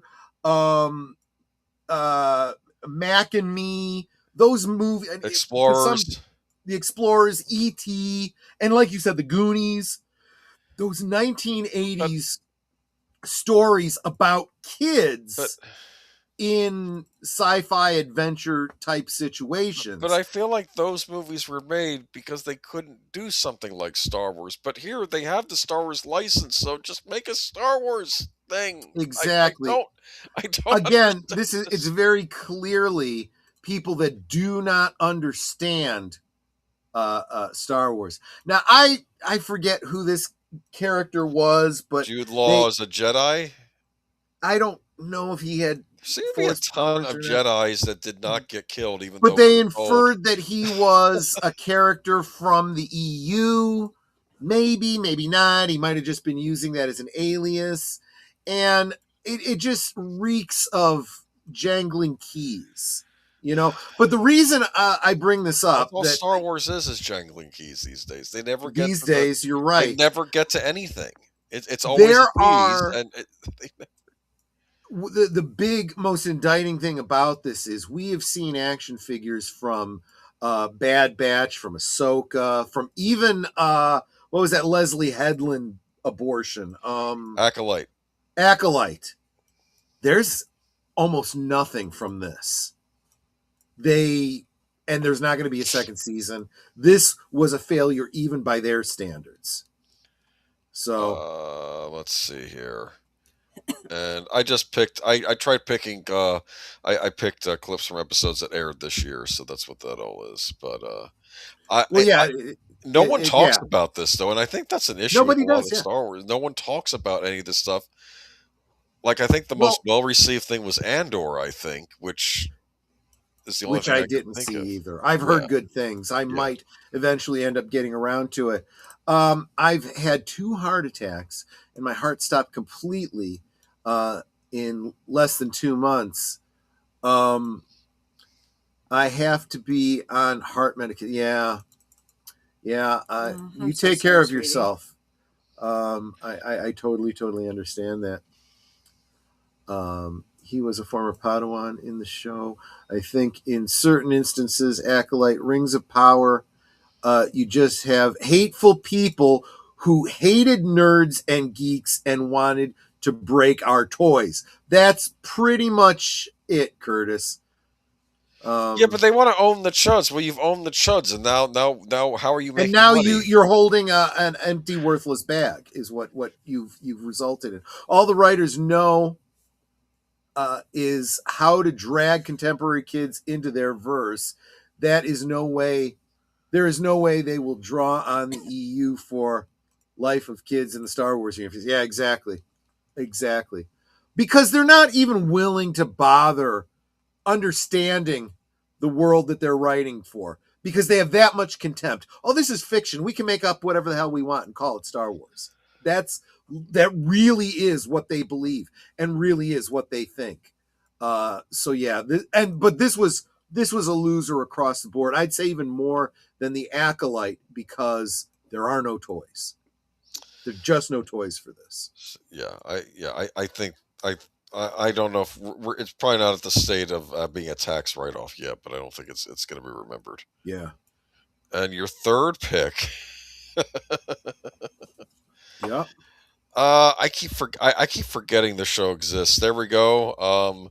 Doctor Who season 2, not 15 as you said in the notes, because I got a little confused. You realize that when it got rebooted and was on Disney, that they started it over again with the seasons.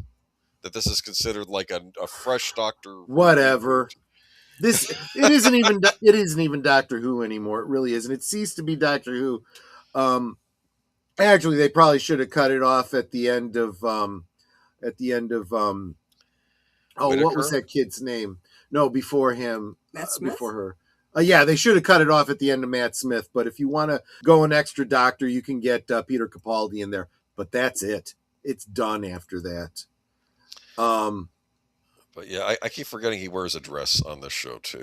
That's like a denim. Hey! The one thing I will say here, I don't know who this girl is, but those jeans look pretty good on her. I don't have a problem with her. They are, yeah. I'm assuming she's the companion. She's probably a lesbian. I don't know. But no, she ended up. Well, I think she ended up having a boyfriend that ended up stalking her, but then he ends up stalking her by getting abducted on this planet. And then he creates an army of robots to go after, because I don't know. It was this weird. I didn't want to. I think it was almost like an incel type of thing, like it was an anti-incel episode. But moving on to, we have the regeneration Ronnie thing going on this season. It's the stupidest thing I ever heard. This regeneration thing. If I were stuck like rebooting Doctor Who from scratch, I'd be tempted to not even bother bringing regeneration back, because I think it's been so mishandled in recent years that I would go back to maybe because in the original it was him getting a new I don't know. just no. And bi regeneration makes no sense to me. I don't think they've ever bothered explaining it on the show. Maybe they have, for those of you who are Yeah. watching it. And yeah, I'm just but they had the Ronnie on this season, and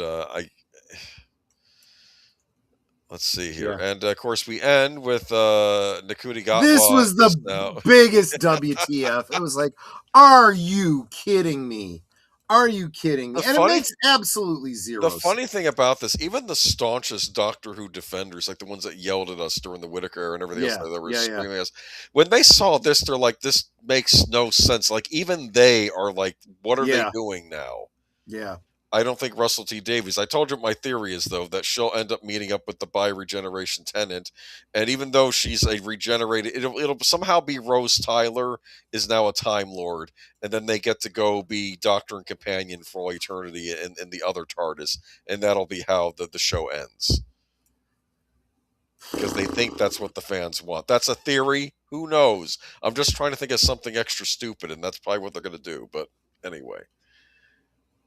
Whatever it is, they already have it filmed, don't they? I don't know. They have a Christmas special film. They're obligated. Disney is still obligated. Was obligated to film one more Christmas special. So there will be another Doctor Who Christmas special. Great. No one knows what's beyond that at this point because they're doing that miniseries. Yeah. You can look forward to a lump of coal from the BBC yet again. How wonderful. Something to look forward to next year. I don't think the show would exist without Disney's funding. And Disney's pulling out, and the only other company they're going to go back to a shoestring budget, just like they did back in the old days. No, they'll just put it on hiatus for the next 20 years. They can't afford to make the show anymore. No. Yeah. The last good Christmas special that I remember was the one with the quote unquote Titanic. That one was really good. Yeah, that was one where pretty good. Kylie Minogue is in it, and then she dies. My dad was not happy about it. I don't think he knew who Kylie Minogue was. Oh, she'd be a really cool companion. Then she dies, and He's dead. Yeah, he's dead. Because Russell T Davies, that's subverting her expectations. Have you seen the Children in Need special that they did that took place? Yes. Yeah, I like that. Right? Peter Davison, right? Yeah. I like Peter Davison. Apparently, they did some short with him recently with him and Tegan, and it was like them going back to the scene of her last episode, which was the resurrection of the Daleks, like the same.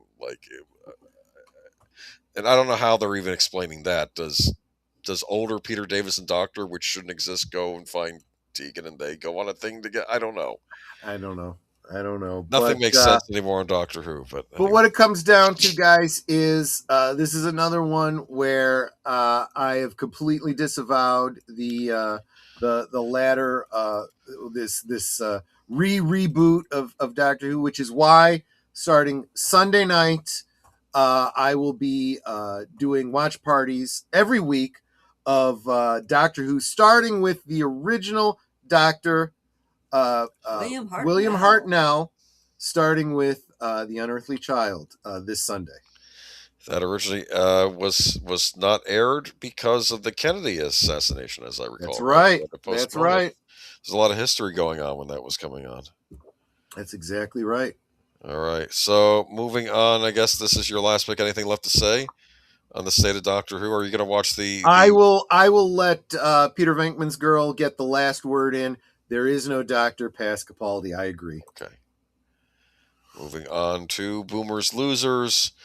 Number one at this list is, of course, Warner Media. This Warner Media, I feel, has been a complete train wreck this year. Yes. I'm going back. So they've had some very high-profile bombs. These are recent articles too. At least some of them I'm pulling from, not all of them. But like final Mickey 17 box office run to lose Warner $75 million. Yep. This is a zombie studio at this point. Yes, it is. Zaslav was brought on, which some of us, I think at the time, thought he might bring the studio around. I think what he was done is to try to... I think if we were honest, we just hoped that he would. I don't think we actually believed he would. I think Warner Brothers is a dead studio walking at this. It is, because it's being sold. It's Yeah, just no exactly. longer. It doesn't matter who buys it. The studio itself will cease to exist once it's bought. All right, it'll Yep. become absorbed into another company, much in the same way 20th Century Fox was absorbed into Disney. 20th Century Fox does not exist anymore. You keep saying 20th True. Century Studios. Oh, it's a separate. No, it's all Disney It's Disney. now, Yep. and this It is will now be Disney. all of something else soon. But they had some big, high-profile box office bombs. They sort of turned it around with the Minecraft movie, but of course, the Minecraft movie gave us the whole chicken jockey thing. Remember Yeah. that with the Yeah. theaters getting trashed? And I Because their audience is the lowest common denominator. no, the audience is supposed to be children. This is a children's movies, and children And still children apparently are like supposed to be supervised by responsible adults. Well, these were teenage boys doing this. If I'm going to be Yeah. honest with you, I'll maybe that was the demographic doing this. They went nuts, and I feel like Warner Brothers during the 2020s has been at war with movie theaters, because it seems everything they do is to destroy the movie going experience, like with the whole day and date thing back when Jason Killer was running things. And then even when they have a hit like this is about literally destroying a theater in person. Yeah. Let's be honest Yeah. here. Letting live chickens loose in the theater and stuff like that. I mean, can you imagine you're taking your kid to see this and then suddenly it turns into a There's a free-for-all? chicken flying at you. I Yeah. know, I'm My, just- my sister bought Mickey 17, saw it once, and gave it to the local library, said Jonathan Conroy. Sorry. She probably didn't know any better. I mean, and the funny thing about Mickey 17 was it was based on a book. And part of me thinks that the book was probably actually a really well thought out science fiction novel, and they ignored it when they made the movie and just did their own thing, where the villain is based on a certain president currently in office. It and the makes you people are- wonder, why are you bothering to pay for a license and to pay the writer when for so much less money you could just do your own movie and not have to pay anyone else? I don't know. But moving on to and of course we have the threat of a Netflix buyout, which I think is going to be a reality. I don't think Paramount's going to pull it off, because I know Paramount's the other bidder. It would be better for the movie industry and even for Warner Brothers legacy content if Paramount got it, as opposed to Netflix. If Netflix gets it, that's going to be a disaster. And frankly, if Netflix gets it, movie studios, movie theaters, you really have to start And physical playing media hardball. will be done. Well, they need to start playing hardball, because they're coming after them. This is Yep. a bomb. This will turn Warner Brothers into a bomb, and the bomb will be theaters, and the bomb might be even other studios. You guys have to. This is Sauron is here. Yep. Sony, Lionsgate, Universal, Paramount, even Disney, you guys got to band together and you got to fight against this. Because, of course, what is the latest article here, which I got? This is a recent article. Netflix plans week 17-day theatrical window for Warner Brothers movies. This means, I guess, the remaining Warner Brothers slate. Okay, we'll release it theatrically to you movie theaters for 17 days. That's nothing. That's the audience sees 17 days if they have a Netflix subscription. So that's 2.5 weeks you'll get it, and that's it. Yeah, And then it goes right on to Netflix. The theater owners need to basically say, you match what the other people do with their streamers, or you go home. We're not going to put your movies in our theaters. You have to put your foot down. This is a good question. Can theaters pick up local contracts to survive Netflix consuming the legacy studios? Yes and no.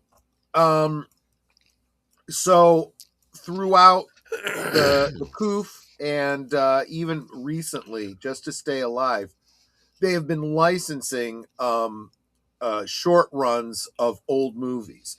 They still have to pay the studios, though, and the studios are still making money off of those. But it's not a great deal for the theaters, because they have to pay so much for them, and they get such a short run on those. Technically, they're re-releases of the film. I don't know how, and at least AMC and Regal and stuff like that are big enough that they actually have some sway in the industry. Your mom and pop ones are just dying. Forget it. They're just dying. The best they could do is run like public domain films, Marx Brothers and stuff like that. That's the best they can do to stay alive. It's it's going to be. I'm going to tell you right now, if there are Warner Brothers movies that you like and you want to have physical copies in your collection, start looking into getting them now. I'm really worried that a lot of stuff is going to be taken off the market if Netflix gets their hands on Warner Brothers, and I think they will. So, what's Geek Flag saying? I'm making a very dire prediction, one I don't want to make, but I see the writing on the wall. By the summer of this year, more than half the remaining movie theaters in the United States will be shattered. I I'm don't talking know. about a ghost town when it comes to cinemas, tumbleweeds everywhere. It's not good.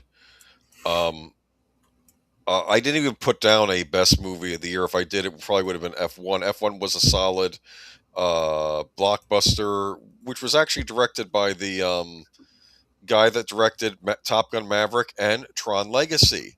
Yeah. Because Disney kicked him to the curb, but he's still out there making well received movies. They're just not Tron movies at this point. But anyway,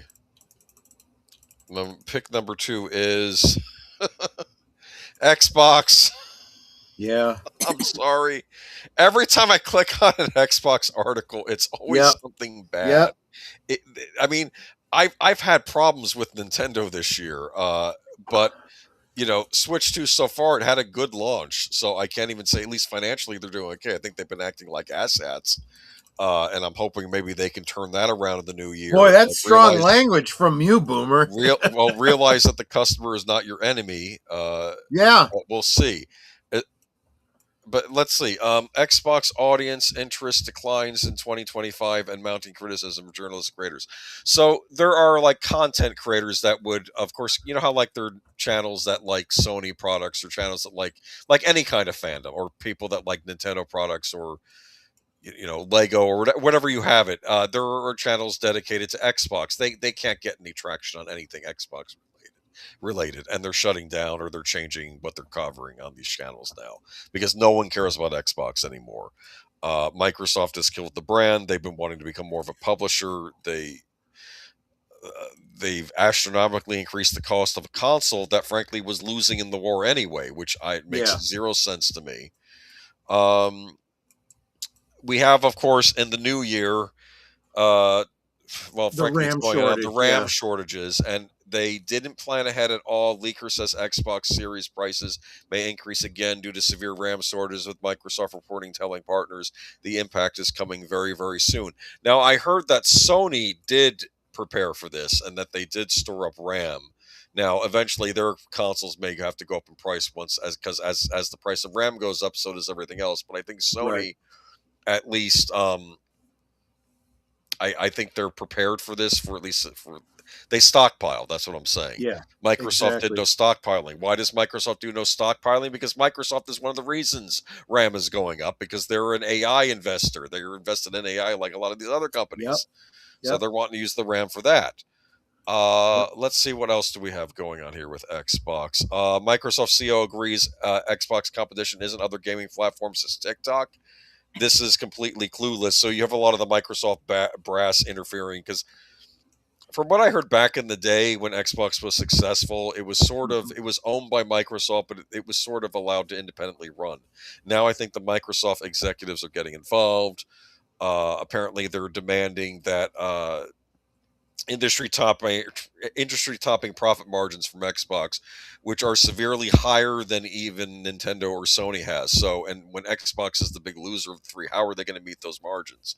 One of the reasons they're doing is by increasing prices. And well, let's say you can't afford to buy an Xbox One and you want to play that new Halo game. Well, it's okay because it's out on PlayStation 5. It's out on its direct competitor, which makes no sense to me.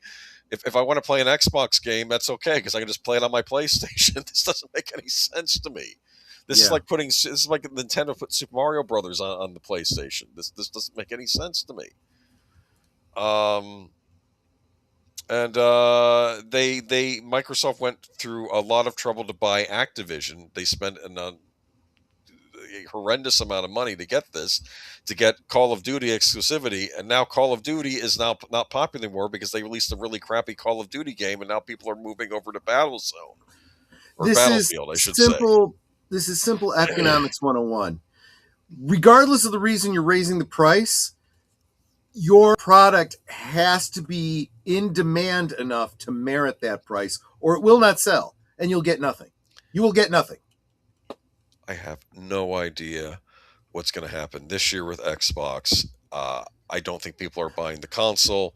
Maybe the game, maybe they're going to transition to being a publisher. They're obsessed with doing their whole subscription Game Pass service, which they increased the price on, so it's no longer a bargain. So people aren't going for that. Every article I read about Xbox is just wrong, and they didn't make number one because I think gaming can survive without Xbox, because of course this always happens. In the past, you would have Gaming can exist without consoles. I hate to tell you this, Boomer. well, you can count me out. No, okay. I've never been a PC gamer. Sorry. Pick number 3. Oh God, yeah. Oh yeah. This isn't even necessarily picking on Tron Ares, but maybe I should. But I haven't seen it, so I can't speak to the quality of the movie. I'm going to speak to the fact that Tron is now a dead series. It is. They franchise. killed it. They really It's did. done. It's not coming back. And honestly, Jared Leto has pretty much become a joke in Hollywood at this point. Between this and what's it called? Morbius and even no. You will watch House of Gucci someday. Oh, heaven forbid. This would be if you lose a bet, maybe.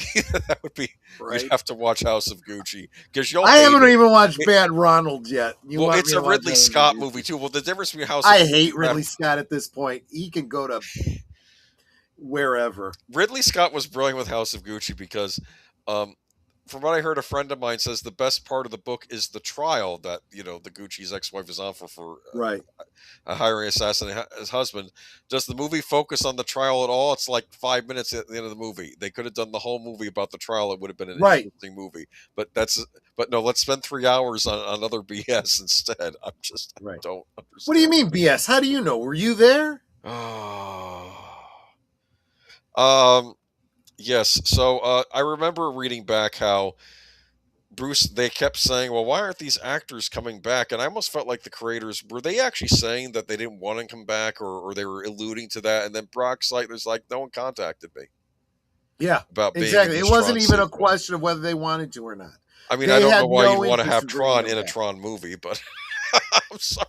Go ahead. Because let the past die. Kill it if you have to. That is the attitude of these morons in Hollywood now. Why didn't they just do a straight up reboot then? Not that I want a reboot, but that would have made more sense, because it's like they're trying to still have it be in the Here's Tron why. universe. Here's They're why. ignoring legacy. Go ahead. Here's why. Whoever wrote Tron created those characters, right? So if you use those characters, they're still going to get a little kickback for that. See? And if you reboot it and cast with different actors, doesn't matter. You're still using the same characters. But if you do like a side quill where you have all new characters, you don't have to share your writing credit with anybody. If you remember back to the original Tron, it was not necessarily start out as a Disney production. It was this team wanted to make this movie, and they were shopping it around to various studios, and Disney were the ones that picked it up back in the day. But it didn't start out, I don't think, internally at Disney. And I still consider it a Disney property. But this is Bruce Spotlight telling you to go see the movie anyway. Otherwise, box office, everything. Otherwise, this is going to be a done deal. And I think it's. You have no idea what deal there was in the background that got him to even give a crap about a film he's not in. Tron Ares box office flops, factors behind disappointment. There's a whole article on it, and it's just one of the things they said was it ignored legacy. Yep. Which I'm glad they acknowledged it. Yeah, I don't think anyone was a fan of this. And part of me thought this was going to be like a side Tron story, and then they would use this to get back into Legacy. But I don't know. Everything I heard about this, I know Nerd Cookies goes into a lot more detail on this movie. She does. Than me. And Nerd Cookies is great for this. Also for Dune. Definitely check her out. Okay. Worth it. And that's my third pick, just because I think Tron is done. I think. I agree. I think everything Disney set up with Legacy that shattered. I think the original Tron will always be considered a classic movie. Yep. It was a pioneering science fiction movie, and but I feel like everything they built with Legacy just got thrown out the window, and now they're never going to put money in the Tron again. So I guess that's over. Yeah, this is exactly it. Deceiving IP titles and no creativity to make a separate property. It's more than not enough creativity. No creativity, but not only that, there's no passion. Yeah. Well, wait a minute. We're being unfair, even though it's not my thing. Cameron's Blue People. That was a passion thing of his. Yes. With world building and lore and all that kind of stuff. It's not my thing, but it's the same kind of thing as George Lucas with Star Wars. It's still out there. There's still people doing that stuff. So there's that. But If I were running Lucas, or not that I would, but if I were running Lucasfilm right now, the task set aside to all the creatives there, you come up with a brand new intellectual property that will be successful, or you don't work here anymore. I wouldn't even have them touch Star Wars until they can prove they can be successful doing something original. I'm done. That's a great point. Yes. That's a great point. You need to, at this point, demonstrate you deserve a seat at the writing table, period. Yeah, and Lucasfilm come to me with your own private individual thing, and if it takes off, you have just created your own new franchise. If not, you don't deserve to be here at all. I don't know. I just remember when I was growing up, there were all these new things in gaming and everything else, and I feel now it's just regurgitated stuff that is inferior to what came out before. But I know I'm singing an old song. Popes or predictions for 2026? Well, we've you had can do a hope number of or a prediction or both. chat. Yeah. What? We've had a whole bunch of predictions in the chat tonight. Most of them not very good. Yeah. This is me. This is my feeling on 20. This is what you see on the horizon. Right? I'm very scared of this Netflix Warner deal. I think I hear you. And granted, here's my feeling on this. Okay, Netflix gets Warner Brothers, so they make a bunch of substandard movies that nobody wants to see, and they put them directly to Netflix. But I'm really worried about theater chains at this point. I agree. And I think Paramount, from what I heard behind the scenes, I think they had the right idea going forward after the Skydance merger. But I don't know yet, because none of this stuff takes years to be put into place. And I'm worried by the time they get their act together, if it's going to be too late. And Universal still being the chicken shits they always are when it comes to making movies. Sorry, that's how I feel. They go with. I get you. You're and right. To be fair, it works because the new Jurassic World did well. So what do I know? I did not think it was good. I'll tell you my take on the Warner Brothers thing is that I no longer care. I don't care. Well, they're a dead studio. That's why you don't care. They dead franchises. I no longer care about their DC stuff. I wanted to like Superman, but it wasn't good enough. And I absolutely hate what I'm seeing of Supergirl coming up. Tired Midnight Blogger, thank you so much, Curtis, for the $5 super chat. I still predict that Servalan will end Doctor Who, leading a horde of vampire sand. Yeah. You know what? I'd pay to see that. I would absolutely pay to see that. In fact, I'd even be okay if they did AI to resurrect Jacqueline Pierce to do that. I'd be fine with that. I don't know, man. I'll tell you, it's. I think gaming's headed for a bad space because of this whole RAM shortage thing. Well, I was just watching a video about, and it didn't take a stance on whether whether there really is an AI bubble or not. It was more breaking down the .com bubble to understand the concept of the bubble from a business standpoint. And basically, what constitutes a bubble is that somebody is lying about the future of a technology or a product or whatever, and enough people believe it. So they're all investing in it, and then when nothing materializes, it collapses. And he looked at 3 different assumptions about AI and the business model and what's going forward. But he points out if all 3 of these come true, you have a good investment in AI and its future. If any one of them collapses, the bubble bursts.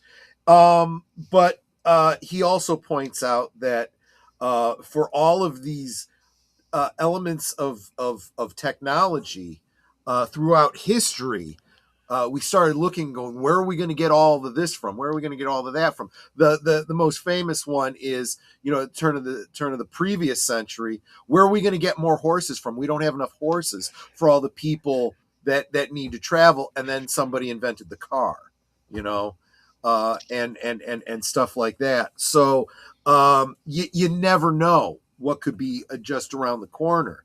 Now we're starting to invest in all these chips and data centers, and electricity is going to become a problem. So now they're starting to crank up the nuclear plants again, and that could actually end up ultimately being a good thing, because we should be going back to a renewable fuel like fusion. Right. Well, fission, I should say. Plus, it's improved fission. a We lot. still want to see hope. I think people are still having images of what they were like back in the 70s. They've actually improved these plants a lot over the years. Well, just look at France. France is cutting edge with their nuclear power plants. And everyone's so concerned, well, what are we going to do with all the nuclear waste? The nuclear waste that first, France has found a way to recycle a lot of that. Reuse it, which I thought was interesting. A lot of it. Yes. To the point that, we have all these tanks and barrels that we're sticking into a landfill somewhere. They got like these little boxes, after they've refined and refined and refined and reused and reused. Geek Flag, we just said something nice about France. Okay. Yeah. So I also feel like the way AI is being used, especially in terms of gaming, they're really missing the boat on this. Oh no, Microsoft's all in on it too. That was another article I didn't put up there. They're all about, we're going full on with AI. Here's my thought.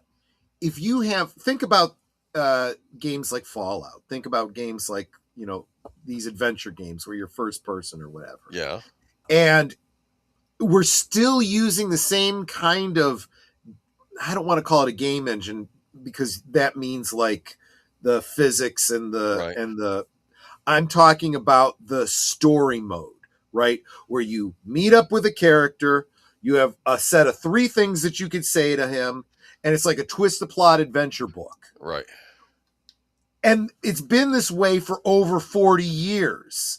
At this point, when I can go on grok.com and talk to it in a way that passes the friggin' Turing test, they need to start working that kind of communication. Yeah, but that's not what they're talking about. They're talking about having the AI do the programming instead of hiring a developer. Then you're going to end up with slop bullshit. Yes. Is what it's going to be. Because I understand what you're saying. This would make better NPCs. Yeah. Yes, I understand that. Yeah. That makes sense to me. Understanding that the ability to understand language, the ability to pick up nuance of what a human being says in character and then respond in character is entirely doable now with the large language models that exist, but writing the story, you're going to end up with, 6 fingers and missing legs, just saying.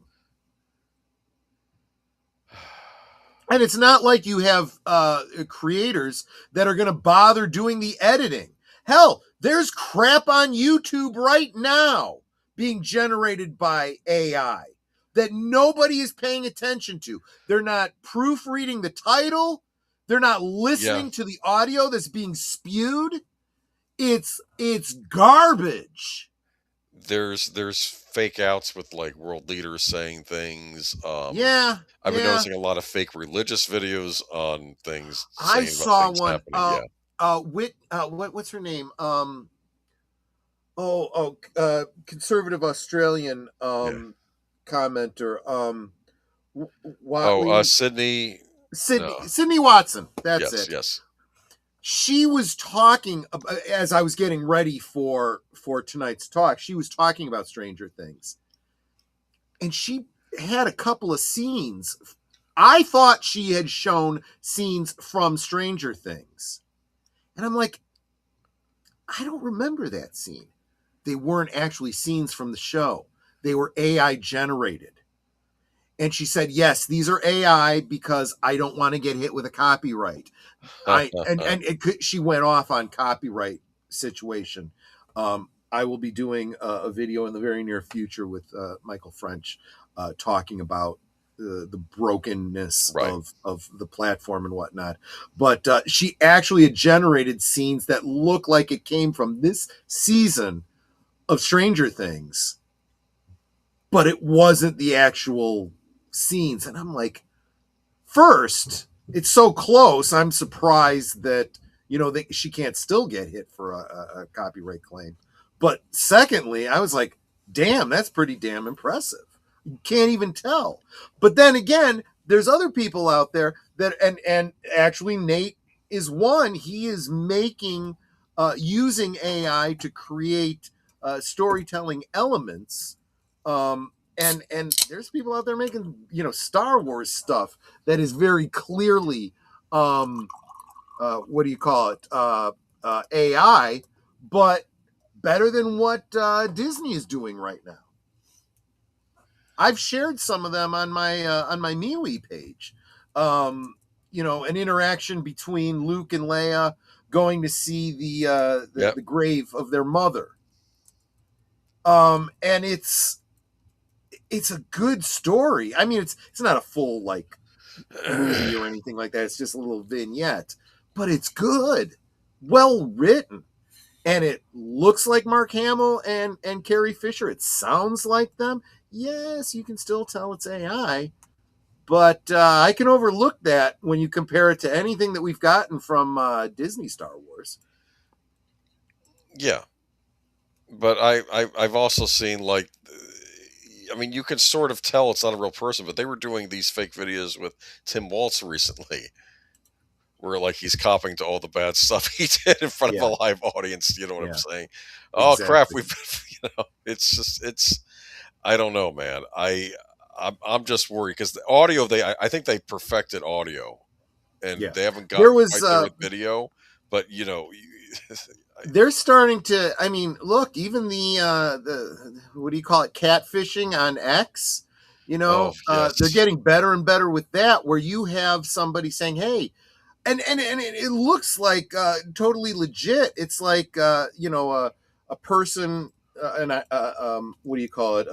An account that's doing like political commentary. It's saying, hey, you should really follow this person. And you look and it looks like a real person. You go to their page, it looks like actual content.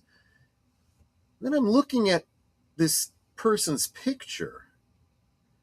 And there's just that, I'm not real sure that's real. But you also think, well, maybe they've just touched it up. They've got a filter on their photograph. But then when you click on it, you realize it's a video and it's a girl sitting in a car, smiling. And then all of a sudden she has like a squirrel come up and give her a little kiss on the cheek. And I'm like, that's AI. Yes. That's AI. And suddenly you realize this whole identity isn't even real. It's and we have people that can't even tell propaganda from reality. They don't know history. They believe actual lies and fallacies. They're not going to be able to heck, you still have people that think that what's her name, the governor from Alaska, Palin. Yeah, that Palin said, I can see Russia from my house, not understanding that was Tina Fey, was that her name? Yeah, Tina On Fey. Tina Saturday Fey Night did that, Live. yes. You know, it's like I am surrounded by idiots. You know, this whole there's a whole generation of people that have just lost their damn minds. Yeah. Anyway. So one, I don't know if this is a good or a bad prediction, but I'm doubling down on I don't. So let's say worst case scenario, your Netflix thing happens. Warner Brothers is bought up by Netflix. That effing frees up Paramount to start cleaning their own house, and I do believe that they're looking to do something with Star Trek, and it's not going to have anything to do with Kurtzman. I don't know if it's going to be good. I don't know if it's going to be bad, but I know it'll be different. It won't be Kurtzman Trek, and Kurtzman Trek and JJ Trek already will be decanonized. They will not exist anymore. Respect the audience and treat the audience like it's intelligent too. And that might mean you as a writer also have to have some brains as well when writing this stuff. That's what I want to say here. Yeah. I want good. Yeah. I want to go back to the Star Trek at all. Even like it's funny because I had on earlier Star Trek: The Undiscovered Country, really well done, and I don't think it had a huge budget, but it looks good, and it was a murder mystery. That's what it basically is. It's a whodunit, Yeah. right? I mean, Yeah.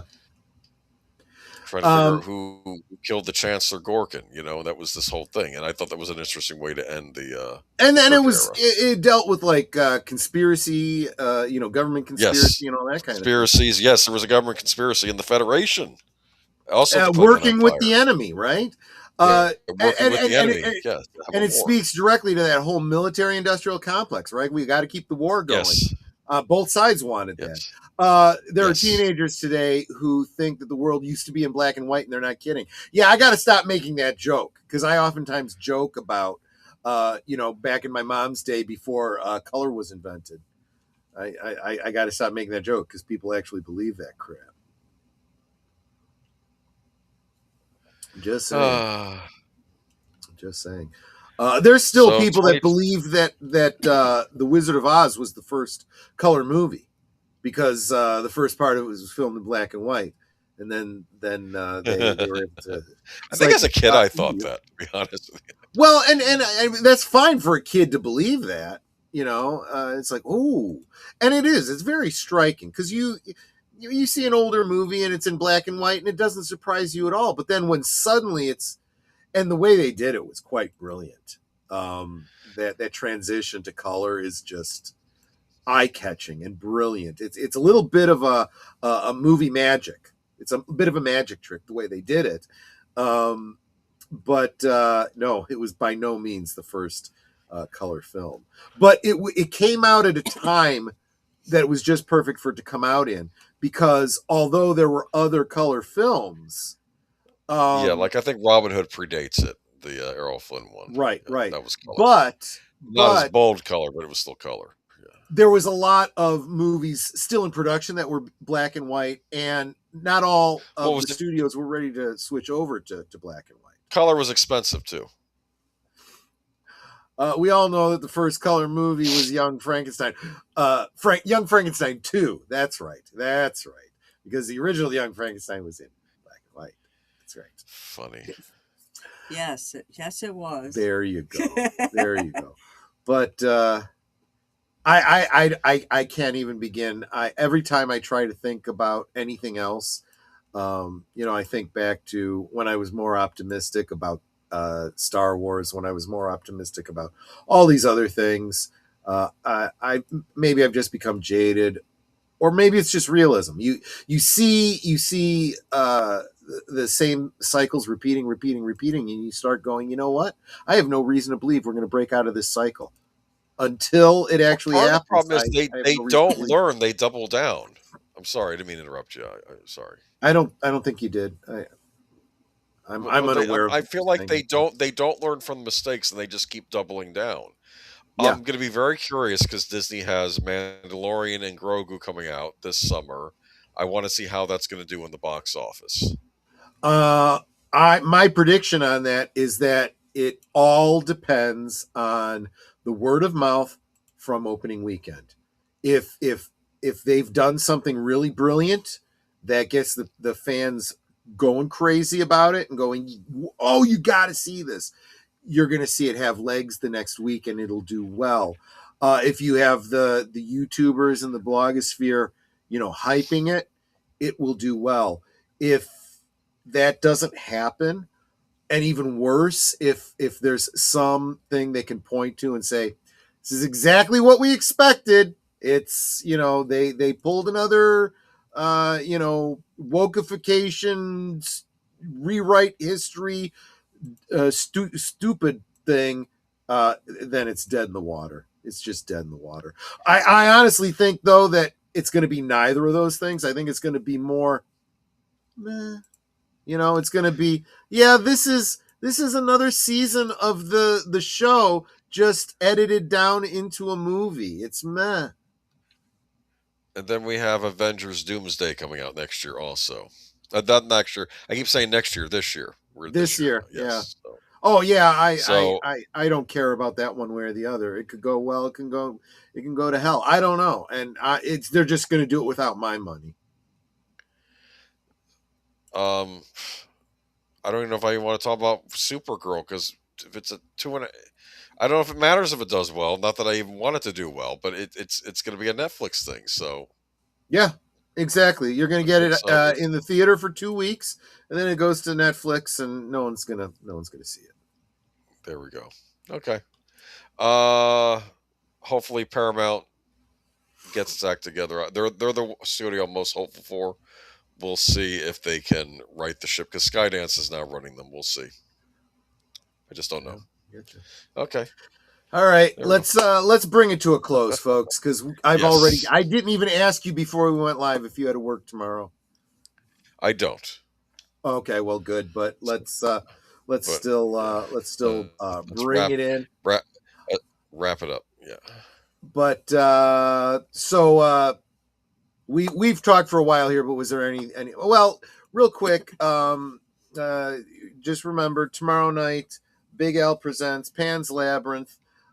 Sunday night, of course, Geeky Geezers.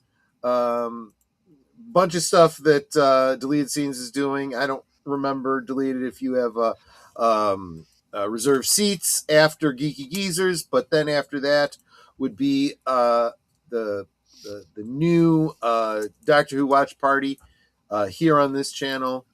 Going back to the beginning, if you've never seen the original William Hartnell Doctor, come join us. If you just want to relive it because you're sick of what they're doing to Doctor Who now, also come join us. It's late night. It's going to be a late Sunday night, so maybe get a nap in if you have to in order to stay up late with me on Sunday nights. Let's see. Monday, members night at the movies.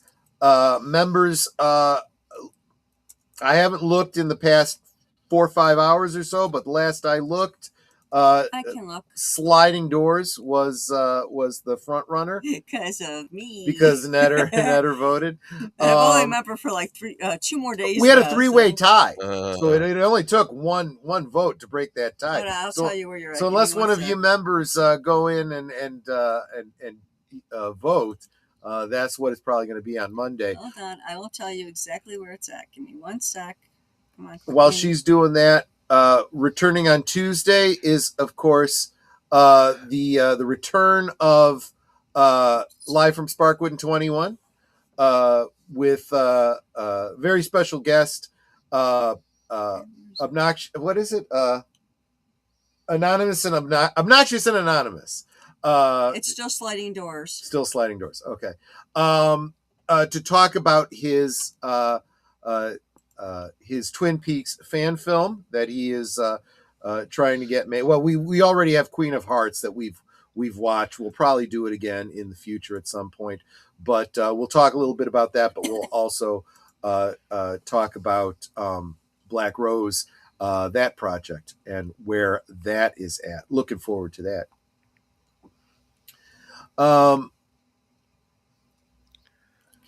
Let's see. David Kinson says, saw you were live, thought I'd check it out. Maybe I'll catch you next time. Long time since we spoke last. Star Trek Online. Cheers, brother. Great to see you. Yeah, Star Trek Online. I haven't talked about that in a long time. Love Star Trek Online. It's kind of kept Star Trek alive for me in these days of the Kurtzman Trek. David, he is on every weekday at noon Central, 1 Eastern, and every Friday night, right here, 9 Central, 10 Eastern, right here. So and feel free to join anytime. I was really just going through there. Doctor Who on Sunday, of course, Liquid Lunch every afternoon. Tuesday, live from Sparkwood 21, followed by The Adventures of Sherlock Holmes on Tuesday night. Thursday, Netters Network. Anything special going on? Yes, your birthday. Oh, right. Netter's going to be celebrating my birthday on Thursday, so I guess I'll be her guest on Thursday. We'll do a little celebrating on Thursday, and we're going to carry that over into next week's last call. So let's just party and get drunk for my birthday. How's that sound? Yep, he's going to be a whole 585. 585. 585. That's right. And that's it. That is it. Of course, unscripted on Sunday at 8 p.m. Eastern on Deleted Scenes. That's 7 for those of us in the Central Time Zone. And that's all I got. Agent Boomer, anything else that I haven't covered that I should have done? Or any last words you want to share? I think we got everything. Just you mentioned Liquid Lunch, right? To be sure to tune into Liquid Lunch every day of the week. So, yeah, I think we're good. And Netter, any last thoughts, any last words before we close it down? I just want to tell all of you how much we all appreciate you.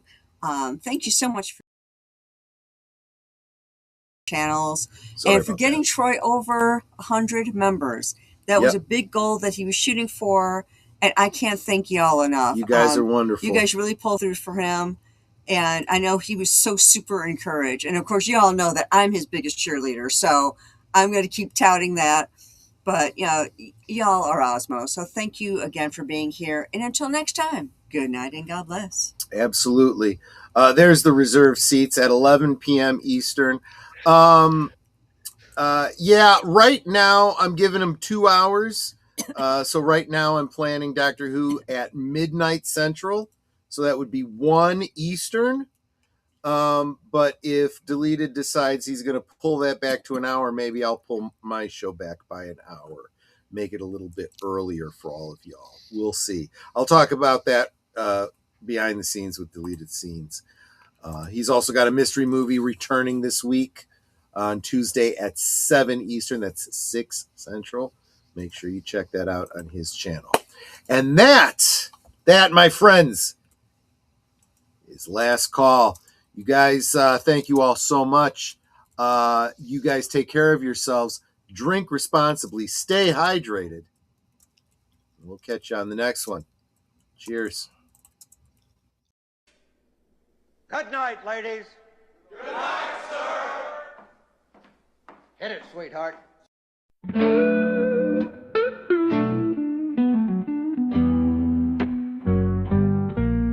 The neon lights are fading, closing time is near. Whispers in the corners, secrets shared sincere. The bartender's polishing the final glass. Time slips away like moving through the grass. Last call for alcohol, make your dreams come true. One more round, friends, from me and you. Let's toast to the night, to the stories we've spun. Here's to the laughter and to what's begun. The shadows are dancing as we linger still. Every clink of a glass, a memory to distill.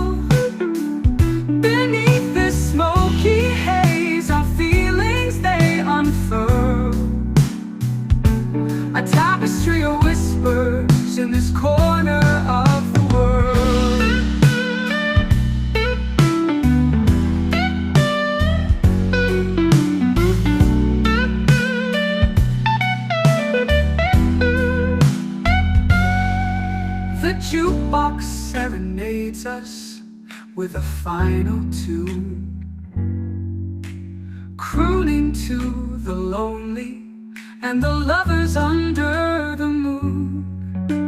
With every soft note, the end draws ever near, but in this fleeting moment, there's nothing to fear.